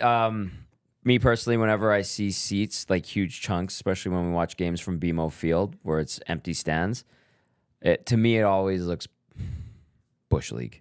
Yeah. But they have no other choice. No, and I do stick up for the CFL. Yes. That's not a common thing in the CFL. Or that's not a thing that's unique to the CFL. Every Correct. league has markets Yes. where it's joked. The Tampa Bay Rays were in the playoffs. Washington They're Commanders. getting Yeah. ripped for it. Yeah, like it's not a CFL thing. That happens Yeah. in every single league Yes. where there's a team playing to a half-empty stadium. Correct. Randy B in the nasty chat. Wow, Tom was late. Color me shocked. Tom's a late guy? Just Apparently, yes, yeah. yes, I am. I'm just gonna own it. I'll own it. Yeah. You were late coming back from the clips yesterday, so we can. He's been late coming to the office, and There's a theme here. Randy's picked up on it. Oh, I know. Randy's been able to text in or message into the nasty chat. So, just saying. Just saying. You were here early today, though, Tommy. Like, Sure. yeah. Yeah. What time call were it. you here? I didn't actually see you walk in. 8:30. Yeah. My usual. Yeah. Oh yeah. Just That's early. 30 minutes before. Yeah. I was ready to go. I think we're bringing it this morning. Hey. 3 of us are. Oh. Ouch. Last home game for the Elks this season too. Yeah. I'm excited about it. Difficult. It's going up against the Golden Bears Well, tomorrow. are you calling the game? I'm doing Golden Bears on Yeah. Saturday instead. So I hate that they have because that's I a agree. big Golden Bears matchup. Huge Them game. Huskies, the 4-1. rematch. Both 4-1. What Huskies are 4-1. 6th in the country I or something like that. And the believe Bears so. are like 9th somewhere around there. because I think it went Saski, UBC. There was another team and then Alberta. I think something like that. And the fact that you have that game at 1 and Elks at 2. You're splitting the football guys and there's football people in this city. And really, before, I think, before Trey Ford showed up on the scene in 2023, it wasn't going to be a problem. But I do think their play over the Elks play over the last couple months has really kind of skewed that a little bit where people are excited. Saturday's supposed to be a nice day, get out. And regardless of the play on the field, it's just nice to be out in the afternoon if it's 14 degrees fall and sunny. football. I love afternoon football. Yeah. In the fall, it's tough to beat. But yeah, it is kind of crummy when you're splitting the audience, splitting the fan base, especially because the Bears are. And they've also like you said that with Trey Ford and the Elks, they've turned. The Bears have created a buzz now Absolutely. because of this season that they're 4-1. Yeah, absolutely. And their one loss was a pretty good game, still out against UBC, who are a Yeah. great program. Absolutely. So it's both games should be entertaining. Bears Huskies is going to have some big playoff implication. The Golden Bears are trying to have their first home playoff game in a long, long time. But yeah, it's a little disappointing that unfortunately the times don't even work to do both. Nope. Right? If it was 1 Well- and 3, you could maybe get away and. Well, sneak me and by. Eric were talking about the idea of like, do you hit the Bears game and then like leave partway, like 3/4 in or something, hit the second half of the Elks game or something. But then the tailgate of the Elks game. Yeah. Agreed, yeah. And they were like, like if they could have been even reversed, if the Elks game could have been at 1, Bears at 2, hit the tailgate, hit the start of the Elks game, get to like halftime, get the train, get down to foot, watch the rest of the Golden Bears game, and you could have maybe done both. But the tailgate's at 12, basically 12 to 2, and Bears is at 1, and Just the worst possible time. Worst possible time to try to do both. That's a tough one. That's a super packed sports Saturday. Hello Hockey will be on at 10 to noon, by the way, too. Perfect. So- Nice pregame. Yeah. Listen to Hello Hockey. Yeah. Go to Golden Bears or Elks, and then tune back for the pregame show. That's exactly what's going to happen. And Then hit That's the what I'll be Oilers game doing. after? Yeah. Oh my gosh. Yeah. Saturday's a big weekend. It's going to be busy. I'm coming over to whatever concession you're at, by the way. All right, man. the Elks game. Yeah. Yeah, do you know a number? 7, No, 8? they'll. Well, I'll text you. I'm hoping for. Well, no. Do you want the same kitchen they had last Yeah, game, or I do you want the do. regular kitchen you've generally had? Because you switched.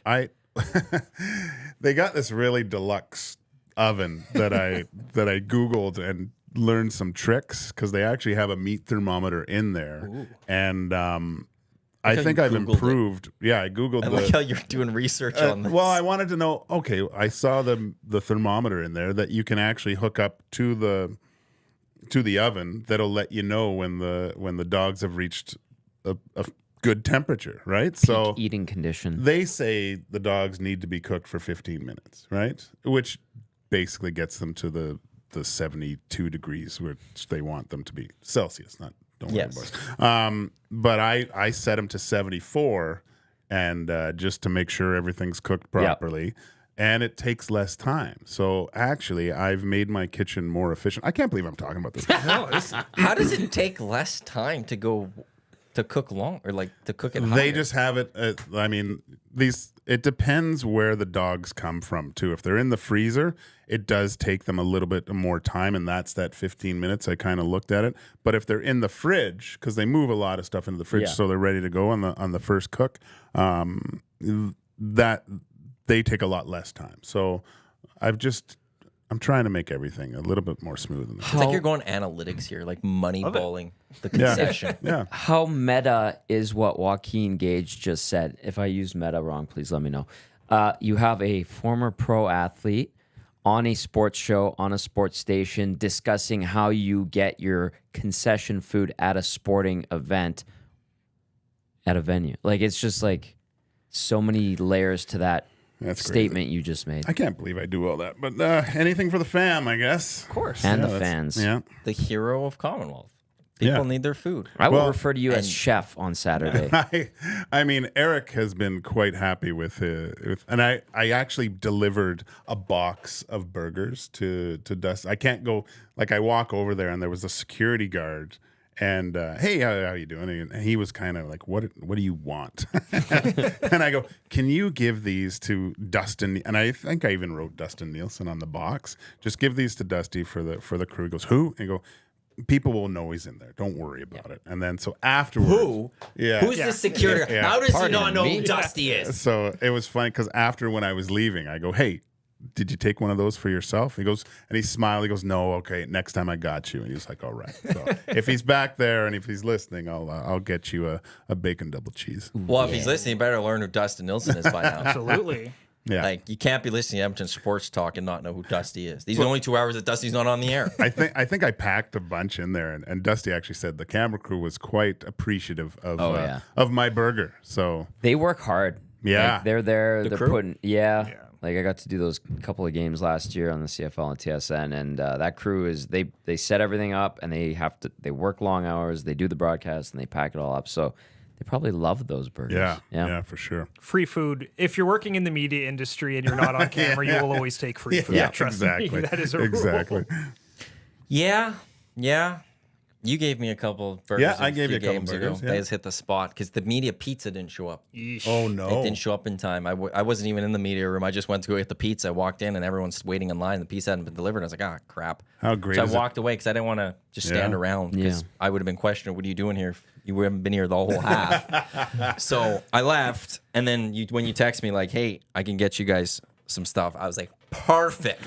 Yeah. There's food for tonight. Just come at the end, and I'll stopping take by. care of you. Yeah, I'll that's take my care of you. pregame meal. You too. I will.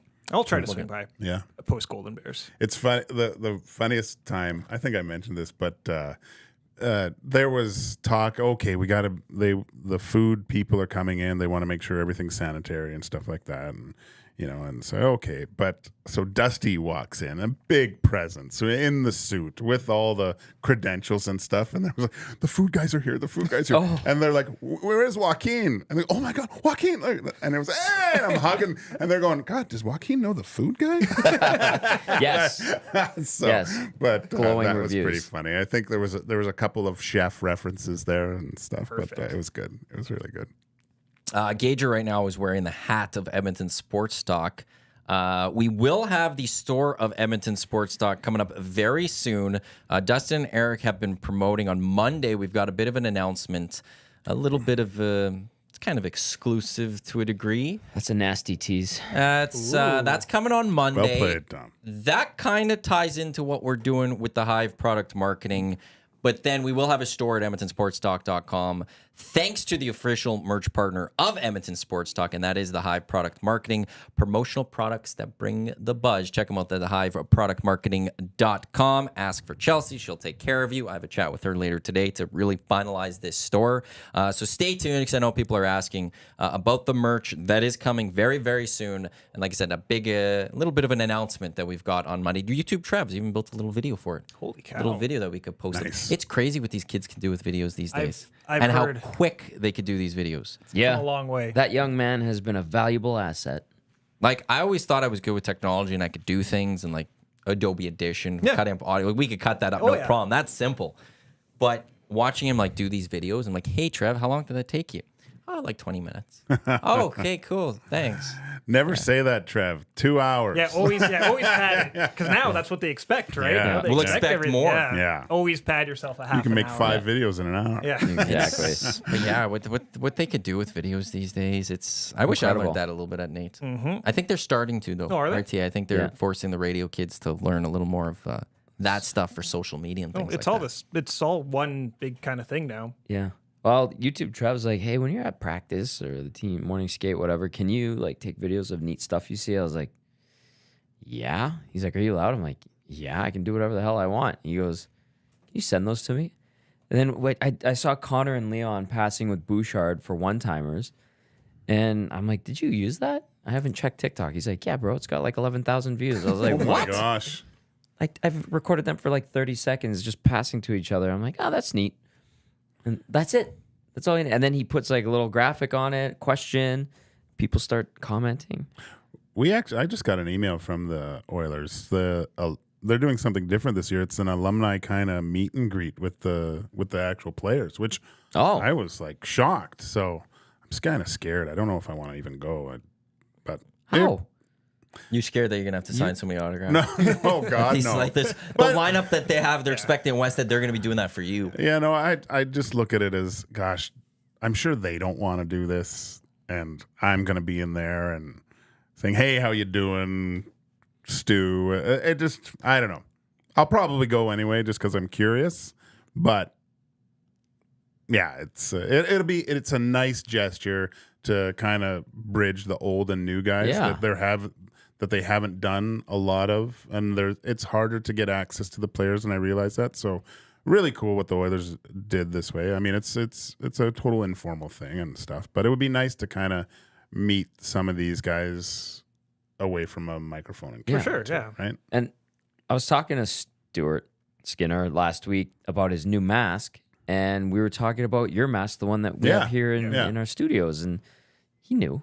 Like, he knew. But he's an Edmonton kid, obviously. Exactly. So, but yeah. But I'm sure there's still like tricks of the trade type thing to discuss and how things have changed, and both like what you did that they don't do now or they do now that you didn't do, or something that you could have. Yeah, I mean, That conversation would, I think, everyone would enjoy that one. I'd be interested to talk to like some of these guys and say, hey, like, how hard is it to be in the city? Like, do you have enough time to kind of let your hair, like, the last thing you want to do is every time you exit the house feel like you have to act a certain way and things like that. And I've heard good stories of where some like Connor or Leon can go and they're not bothered and treated like normal people, which when it boils down to it, they are. They just play hockey at a really high level, and it's not that big a deal. But I wonder what it's like playing in Edmonton now with the amount of cameras that are out and everyone knowing what you look like and things like that and stuff like that. There's usually some funny stories with that, and I'd like to hear how just having kids too and how that's affected everyone's life. And I mean, that would fascinate me with the Nuge being an Oiler for so long and all of a sudden now he's a father in this city and been here forever. What's that experience been like for him too? So yeah, it'll be cool. When is this? I have to look. It's coming up. I'm not sure. Well, I want to get the stories from them. you mentioned like players, how hard it is to be in Edmonton. I feel like I'm sure there are still autograph hounds. I know we chatted about the autograph session earlier, but I feel like most people want a photo now. Like, are people running up to Oilers on the street having autographs, or is it more, can you take a quick selfie? Because I imagine it's the selfie thing now, right? I would assume so. Yeah. That's where it could probably get tiresome. For sure. After Oh, a while. absolutely. Yeah. So I'd see about that, but I think the autograph people are outside of hotels still they are. Yeah. So, yeah. at the games. Ford Hall, like if you're going to the morning skate, they know. They're all Are there. they? Yeah. Yeah. There's some there. Yeah. That was Rexall. You could always you knew there's the drive down if you were ramp. the ramp. And Yeah. people would stand there Yeah. always for their autographs. The ones that are in Ford Hall or just outside the JW, those are generally the ones making money off of it. Oh, yeah. Yep. Well- and that's why the players have that extra signature, that if they do it, it's not something they're going to be able to make as much because Connor's got to deal with upper deck or whoever it is. If you're like between the ages of 25 and 55 with a binder, it's just I'll tell you right now, it puts people off. Of course, and yeah. especially when you're signing 4 of the same card, right? Because 2 are going here, one's going in the collection, and one's possibly to trade or something for something else. It just doesn't. So Eric should not walk around with his Tim Hortons trading card binder. He should. Can we make a video of it with YouTube? I don't know. With Eric with the colorful jacket with the Tim Hortons binder. That's true. I think there could be a little leeway. Just a little bit. I would Send him to Ford Hall. You get an Oilers representative, sir, please come with me, and they hold him by the hand and take him right to the front of a line. if I was an Oiler at that point, I would probably introduce myself to Eric at that point. Like, hey man, let me see what you got. Yeah, I got to meet this guy. Can I go into the inbox really quickly? Yeah, I have one. I don't know Yeah, if we're going to see the same one. Is it from the rookie? Nope. Oh, No. okay. Mine's a message for Gager. Go here. ahead. From a friend of Edmonton Sports Talk, co-host of Marc Majeau, Oh. Corey Graham. CG. Oh, In wow. the inbox, tell Gager not to forget your friendly in-house announcer with his next food delivery Oh, yeah. at Commonwealth. yes. Okay. Corey Graham, the voice of the stadium at Commonwealth Stadium, loves CG, so he's just on the list. So Okay, if you're well, sending to I all don't of have them, get me his number so I can get the mass text and say burgers are ready. Oh, baby. CG Done. does a great job, by the way, I have to say. Okay. Good to hear from CG, too, by the way. yeah. His first text into Edmonton Sports Talk. maybe. wow. Or Excellent. it's the first one showing up. Our app could be a little weird on that, so I don't know. It can be wonky. Okay. But hi, Corey. Hi, CG. I saw him and Nicole a couple of weeks ago at the game. That was great to see them. The rookie with an update from West Edmonton Mall waiting in line. wow. All right? I love this. Thank you, the rookie, and thank you for listening while you wait patiently because I read this and I was like, oh, this has to be on the air. The rookie says, guys, I've been in the Leon line since 6:30. I now know how you guys must feel, albeit in a smaller level. If I have to listen to this uneducated moron in line talk about how Desjardins, that is not a spelling error, is not even an NHL player and he's only here because of his size, or how Connor is garbage because he will only sign upper deck cards, shaking my head. The rookie. Thank you, the rookie. That is a great text. Putting in a shift. He's going to be at the mall for like 14 hours. I know. Get I some should've San There's a Isaiah. line already. Oh, Yeah. because for Connor and Leon? Yeah. It Yeah. would have started early. I should have went there last night. I shouldn't have slept here. Yeah. I should have went to West End. And then auction did- off your spot. And then, Yeah. Yeah, right? Hey, go hey. full auction off for charity type thing. That's hey, an first NFL one. move. Yeah. But that would have been like, have YouTube Trev come video it with me and see Yeah. how It long would it have takes. been. Well, I should have done that instead of sleep here. What an idiot I am. But you people will line up. Or at least Wow. for those two, it's like I don't think you're just- going to get it for everyone else. But Connor and Leon, they're separate tables. They're not with anyone else. People want those autographs, and so you got to go early. Which, like, would you let your kid out to go wait in line for that? If he wanted it, yeah, you do everything for the kids. That's You let them out of school that's to go wait in line for? Oh yeah, might as well. That's Lucky. tough mall back on that. You're looking for the Sealy store after that to lay Yeah. down. But it's a humbling experience when you're next to the superstars too, Yeah. because no one wants yours. Absolutely no one. What are the I pairings? do kind of have a funny story about the autograph session earlier, and it brings up our buddy Sean Brown. Yeah. I waited in line for a couple hours for Yanni Ninima. So this would Nice. have been late 90s, early 2000s. I was so excited. Got my card signed, and I completely snubbed Sean Brown. I didn't realize it till like much later. Yeah. I'm like, oh, he was waiting there too. I got my, and I still feel bad every time I see his name pop up. Like, God, I felt bad for snubbing that guy. And you're boy. right. Like it is like Connor and Leon are by themselves, but they try to put the pairings. They try to map it up. So the pairings, Nuge with Desjardins, what is it? Desjardins. Desjardins. According Nuge to- with Desjardins. Yeah, that one guy that the Kulak rookie's with standing by. Nurse. Broberg with McLeod. Cece with Ekholm. Then it's just McDavid. Hyman Fogle. Derek Ryan with Evander Kane. Connor Brown, Dylan Holloway. Bouchard, Janmark. The goalies are together, Campbell and Skinner. And then Leon. So that's the 11 groupings, if you will, of the Oilers autograph session that goes 6 to 8 down at West Edmonton Mall. Also, just seeing this, Nickelback's playing the second intermission at the Heritage Classic. 37 minutes ago, the Oilers also announced that fellow Canadian rockers, The Beaches, No, will they're headline great. the pregame love concert The Beaches. at Yeah. Clark Stadium at 2:30. that's awesome. It is free and open to the public. I will now be going to the pregame show to see the Beaches. Yeah. Awesome. That's Put that out there. Whale and the Wolf has my favorite album of 2023, but Yes. the Beaches is my second favorite album of Okay. 2023. That's awesome. Yeah, that's a good collection of CanCon. It is. Legit. Like, well done. Even Nickelback. I feel like people have softened on Yes. Nickelback. I'm not a Nickelback fan, but I know a lot of people are, and I felt like we were too hard on them Yes. for like a 10-year stretch. Yes. Now most people just assume they're fine. Yeah. There's nothing wrong with that. But I feel like they took a lot of crap for a long time. I still don't understand why. I know that was Because Canadians, well, at least in Canada, we hate on all Canadian musicians that hit it big. We don't do it with our actors, but it seems like any Really? big Canadian musical That's act, we interesting. always rip on them. People rip on Drake, people rip on Justin Bieber, people rip on Celine Dion, people rip on Nickelback. Like, What about Weekend? He's like he gets ripped beloved, every is he time. not? He gets Did you not watch Maybe. The Idol? His horrible TV show on HBO? No, I did Got not. canceled. Yeah. No, I HBO doesn't cancel a lot of shows. I'm awful with pop culture. Seriously. what about the hip? So, Did but because they weren't accepted Yeah. everywhere, Canada embraced them and Yes. loved the hip.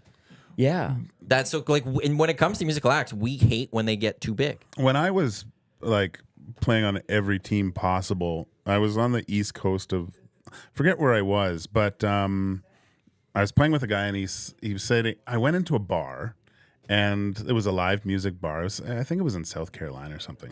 And he walked in and there was a music playing. God, I know this song. It sounds, they're playing the Tragically Hip. It was the Tragically Hip in this little small bar. No. And this is a long time ago. And he was talking to the owner. He goes, they come at least once a month. Like they go up and down the Eastern Seaboard and play all the time. And they had this kind of following that they were big in Canada at the Huge, time, yeah. massive, but they had this kind of thing on the East Coast that I guess they hit all these spots as well and stuff. So most people didn't even know they were a Canadian band. Wow. Okay, so I'm on YouTube going down a rabbit hole, but it had suggested videos for me. And after I smashed the thumbs up on our EST videos from that day, this one popped up and it was so-and-so listens to Tragically Hip Grace 2 for the first time, because you can, and reaction, you know those reaction videos? Yeah. This is a guy down in the US, like in his 50s, and like black guy. And I was like, oh, okay. Like it had like 60,000 views in a couple of days. And I was like, I want to see how he reacts to Tragically Hip. And it was 12 minutes and he starts and he would break it down and he's listening to the intro. He's like, oh, he's like, damn. And he read this thing off the top where someone from Canada is like, I love your videos. I'd love for you to Oh, really? give the Tragically Hip explained Gord Downey to him, and he's like, damn, man, I got to listen to this. And he's listening to the bass line. He's like, whoa, whoa, whoa. He's like, this is amazing. Yeah. And he's like, maybe my musical taste has expanded and grown as I've gotten older. And he's like, but I like this. And then Gord starts coming in, and he's like, what's with this guy's voice? This is crazy. This is like transcending. Mm-hmm. I watched the whole 12 minutes, and by the end of it, he's like, why have I never heard of these guys? And I was like kind of choked up. I'm like, we did it. Yeah. We got to someone, you know? Oh, it's so good. Like the I can't tell you the amount of times I've listened to the Tragically Hip in a hockey dressing room. You know, Yeah. like it was, that was on every. Well, it wasn't a playlist. It was actually on a CD somewhere in the back there somewhere. But yeah, that when he passed away, it like, and the whole thing on Hockey Night in Canada on a Saturday night, and basically the tribute to Gord and the Tragically Hip. You just get, what is it? Smells and sounds is what trigger memory, right? Yeah. And I just, like, my hockey career was just going crazy in my mind, just thinking about all the times that we would listen to that music. It's just such a, to me, the Tragically Hip is supposed to be listened to in a dressing room, which is weird but that's where I listen to most. Yeah. Of it. A lot of people campfire, Yeah. summer weekend somewhere. Of those videos, people listening for the first time, one of the best I've ever seen was there was a guy who did Rage Against the Machine, Killing in the Name of, and he just started rocking, and like it's that slow start, like and he loved it. I gotta go find that one again and give it to you. But that was one of my favorite ever. First time listening to Rage Against the Machine. I love those reaction Yeah, videos. live reacts are great. I think it's just like the different perspective and the way they articulate their appreciation for type of music and like all kinds. Like what's Drumeo is another great one where they get like a huge drummer in the world of music, and they get them to try to guess. They take out the drums from a track and they try to get this drummer to guess what the drum beat is like. And man, they had the guy from Megadeth do Mr. Brightside by the Killers. Oh, wow. And he's like, I think I almost got this. And he like with a piece of paper and a pen wrote, and it was different than Ronnie Vannucci Jr., who's the drummer for the Killers, but he almost like nailed it, like all the high points. Crazy. And then it was Michael Sugarfoot Moffat, who was Michael Jackson's, or Sugarfoot Moffat is his name, Michael Jackson's drummer. And they gave him Linkin Park in the end, I believe it was. And he just started playing it as he was listening. And it was like unbelievable. He's like, man, God gave me the talent. And I just use it. And I was like, there was a few spots where you're like, that's not it, because he didn't know when the rises were coming. But I was like, damn, like, how do you just start going? It's And impressive. somebody gave him the gift and he uses it all right. Gage, can I ask you who was the best and worst DJ you ever had in your hockey career? Because I'm sure there was a bunch that got to control the music. Is there one that jumps out, either positively or negatively? The one that everyone will know, George Larocque was terrible. Like, Really? well, just like bad fades, you know, like that was a big thing in a dressing room where it was the last song before we kind of got ready, and if someone just went like this and just turned off, come on, you have to fade it out, right? And George, like the vibe would be something, and then he'd put on something just ridiculous at the time. It was my last year with Edmonton. It was a very diverse kind of music crowd. Having 5 guys of color, you know, we liked a little bit different music than the kids from the prairies, for sure. So I wasn't a huge fan of country music, but I know the words to so many songs that it's just ridiculous. But New Achy Breaky podcast coming. The boys just recorded it today, so stay tuned for that. George was terrible. I didn't get a lot of. I remember iPods were out, and I remember in Germany I took over a couple times, and the Germans didn't like my taste in music. Let's just say that. It was more Rammstein and Hasselhoff is what they wanted. I don't know. Oh, I love Rammstein. But no, it was that's funny. Yeah, George was bad. I just remember George being bad. The other people you probably wouldn't know. That's funny. Nice Jordans, by the way, Majeau. Thank you. You didn't wear them last time.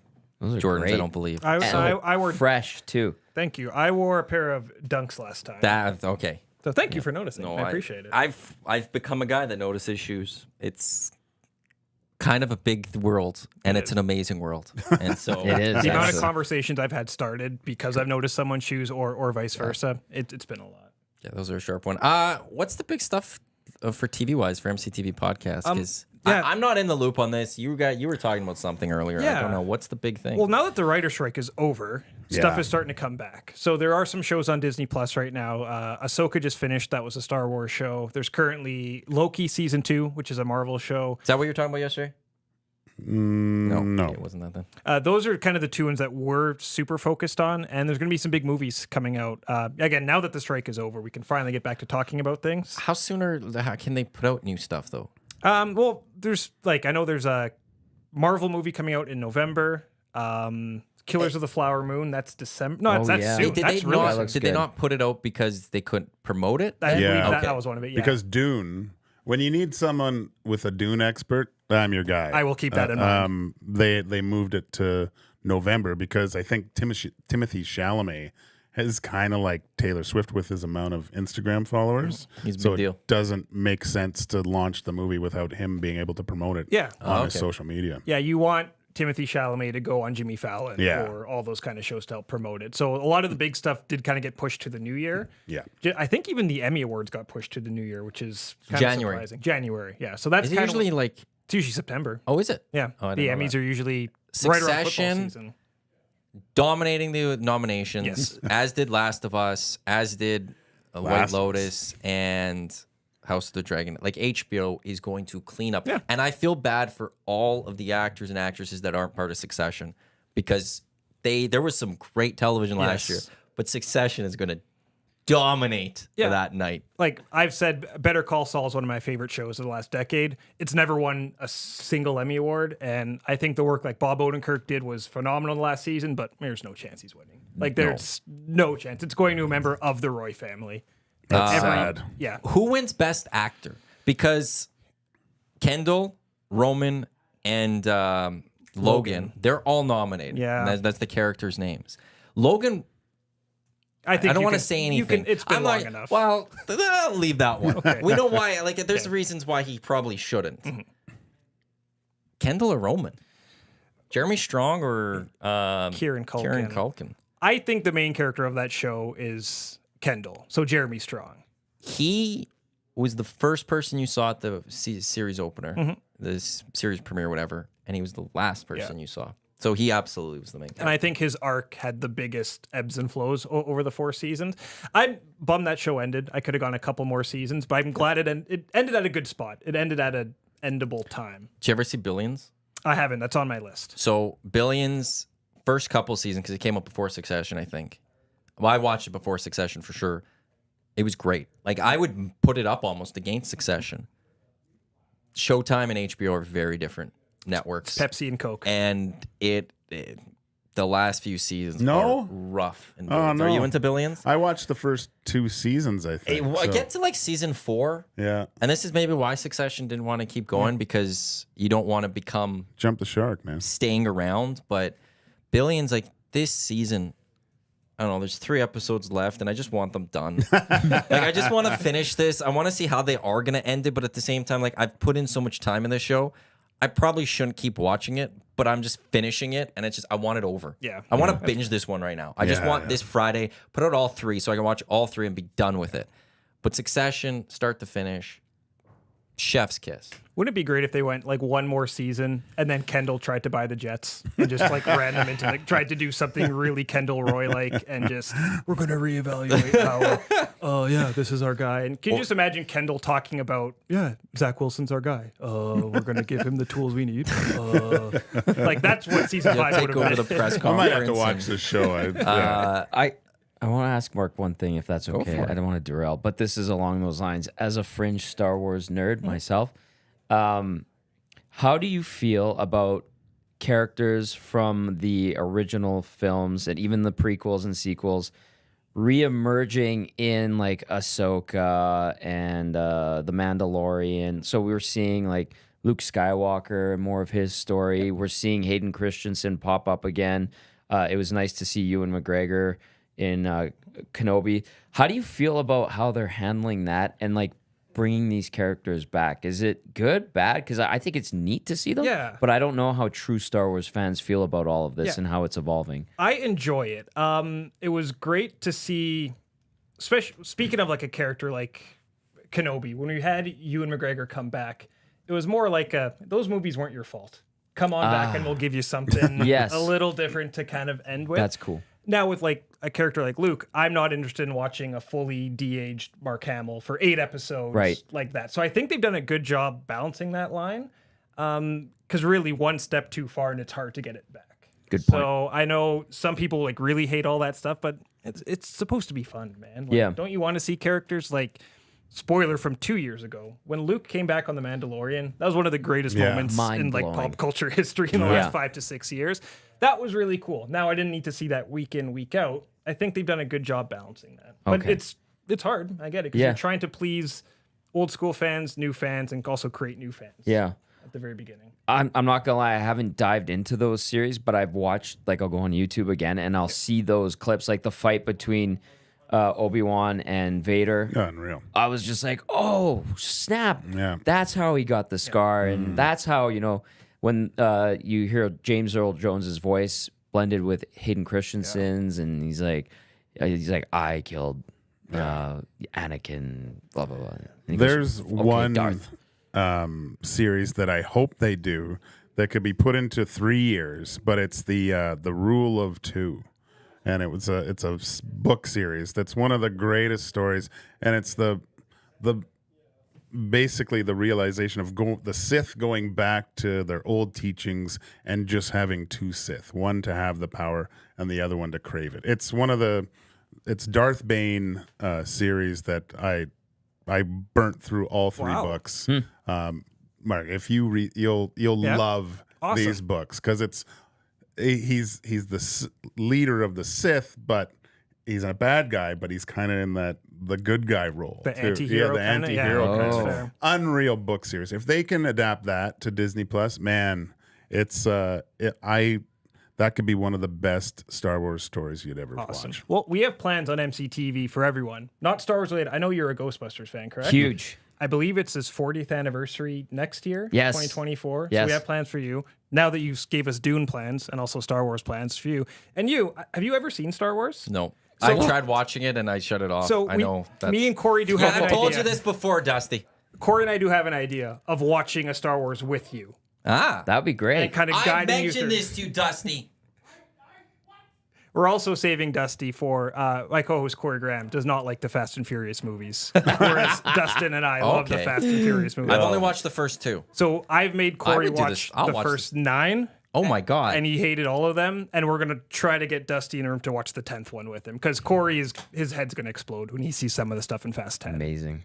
So I'm down for that. Perfect. I'll give it a try. You know, There's a we'll new give it- Ghostbusters on the way too. Maybe I'll give it. Maybe I'll enjoy it now. When I didn't like it when I was a kid, and yeah, I hate saying this around fans of it, but it's one of the few movies I ever shut off in my life. That's like fine. Watched it, wasn't liking it, shut it off, walked away. But you know what? I would put you in Andor. I would give you that one. Yeah. Because you're not. Yeah. it's not fun the way it's entertaining, Yeah. but it's not Jedis running around with lightsabers. No, this one, it's more Jason Bourne-ish kind of Never got into spy those Bourne kind movies. Okay, well. Diego Luna is phenomenal. There it Yeah. Sorry. Oh, There's people Unreal. in boardrooms like Yeah. screaming at each other. that's Yeah. been my favorite yeah. series on Disney Plus. So far. That was really, really That was Rogue One. yeah. incredible. Great movie. Absolutely. I love that idea. well, I you'll love that find idea. out. Now you know how I feel when you start talking about Succession. It's gonna sweep those awards. And so is Ted Lasso. That's Yes, gonna win the that's a good comedy pick. stuff.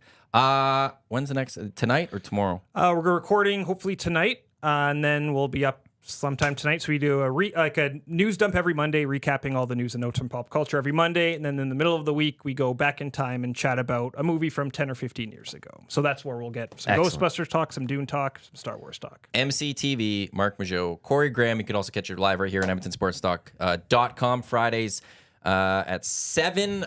There's also a link on our page that'll take you right to their podcast. So you can listen to them, go back, listen to some other ones. Thanks for stopping by, Mark. Appreciate the invite. You've got 2 guys coming up at noon. Is Cass in?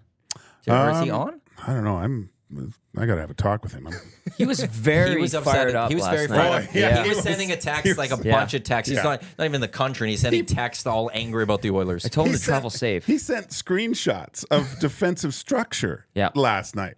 He's in mid-season form. Yeah, already. he's Holy pissed. smokes. He's already there. So love it. we'll see if he's on with you and Dusty. Two guys in goalie, noon, right here in Edmonton Sports Talk. Up next, though, Dusty and Pat Gregoire of Cool Bet. They have the lock shop. Lots to get going for tonight. You got Thursday Night Football. I think they'll hit some of the CFL games this weekend and some more NHL. It's NHL season. So there's always going to be some sort of picks that is happening in the NHL. That's coming up next following the EST Hangout.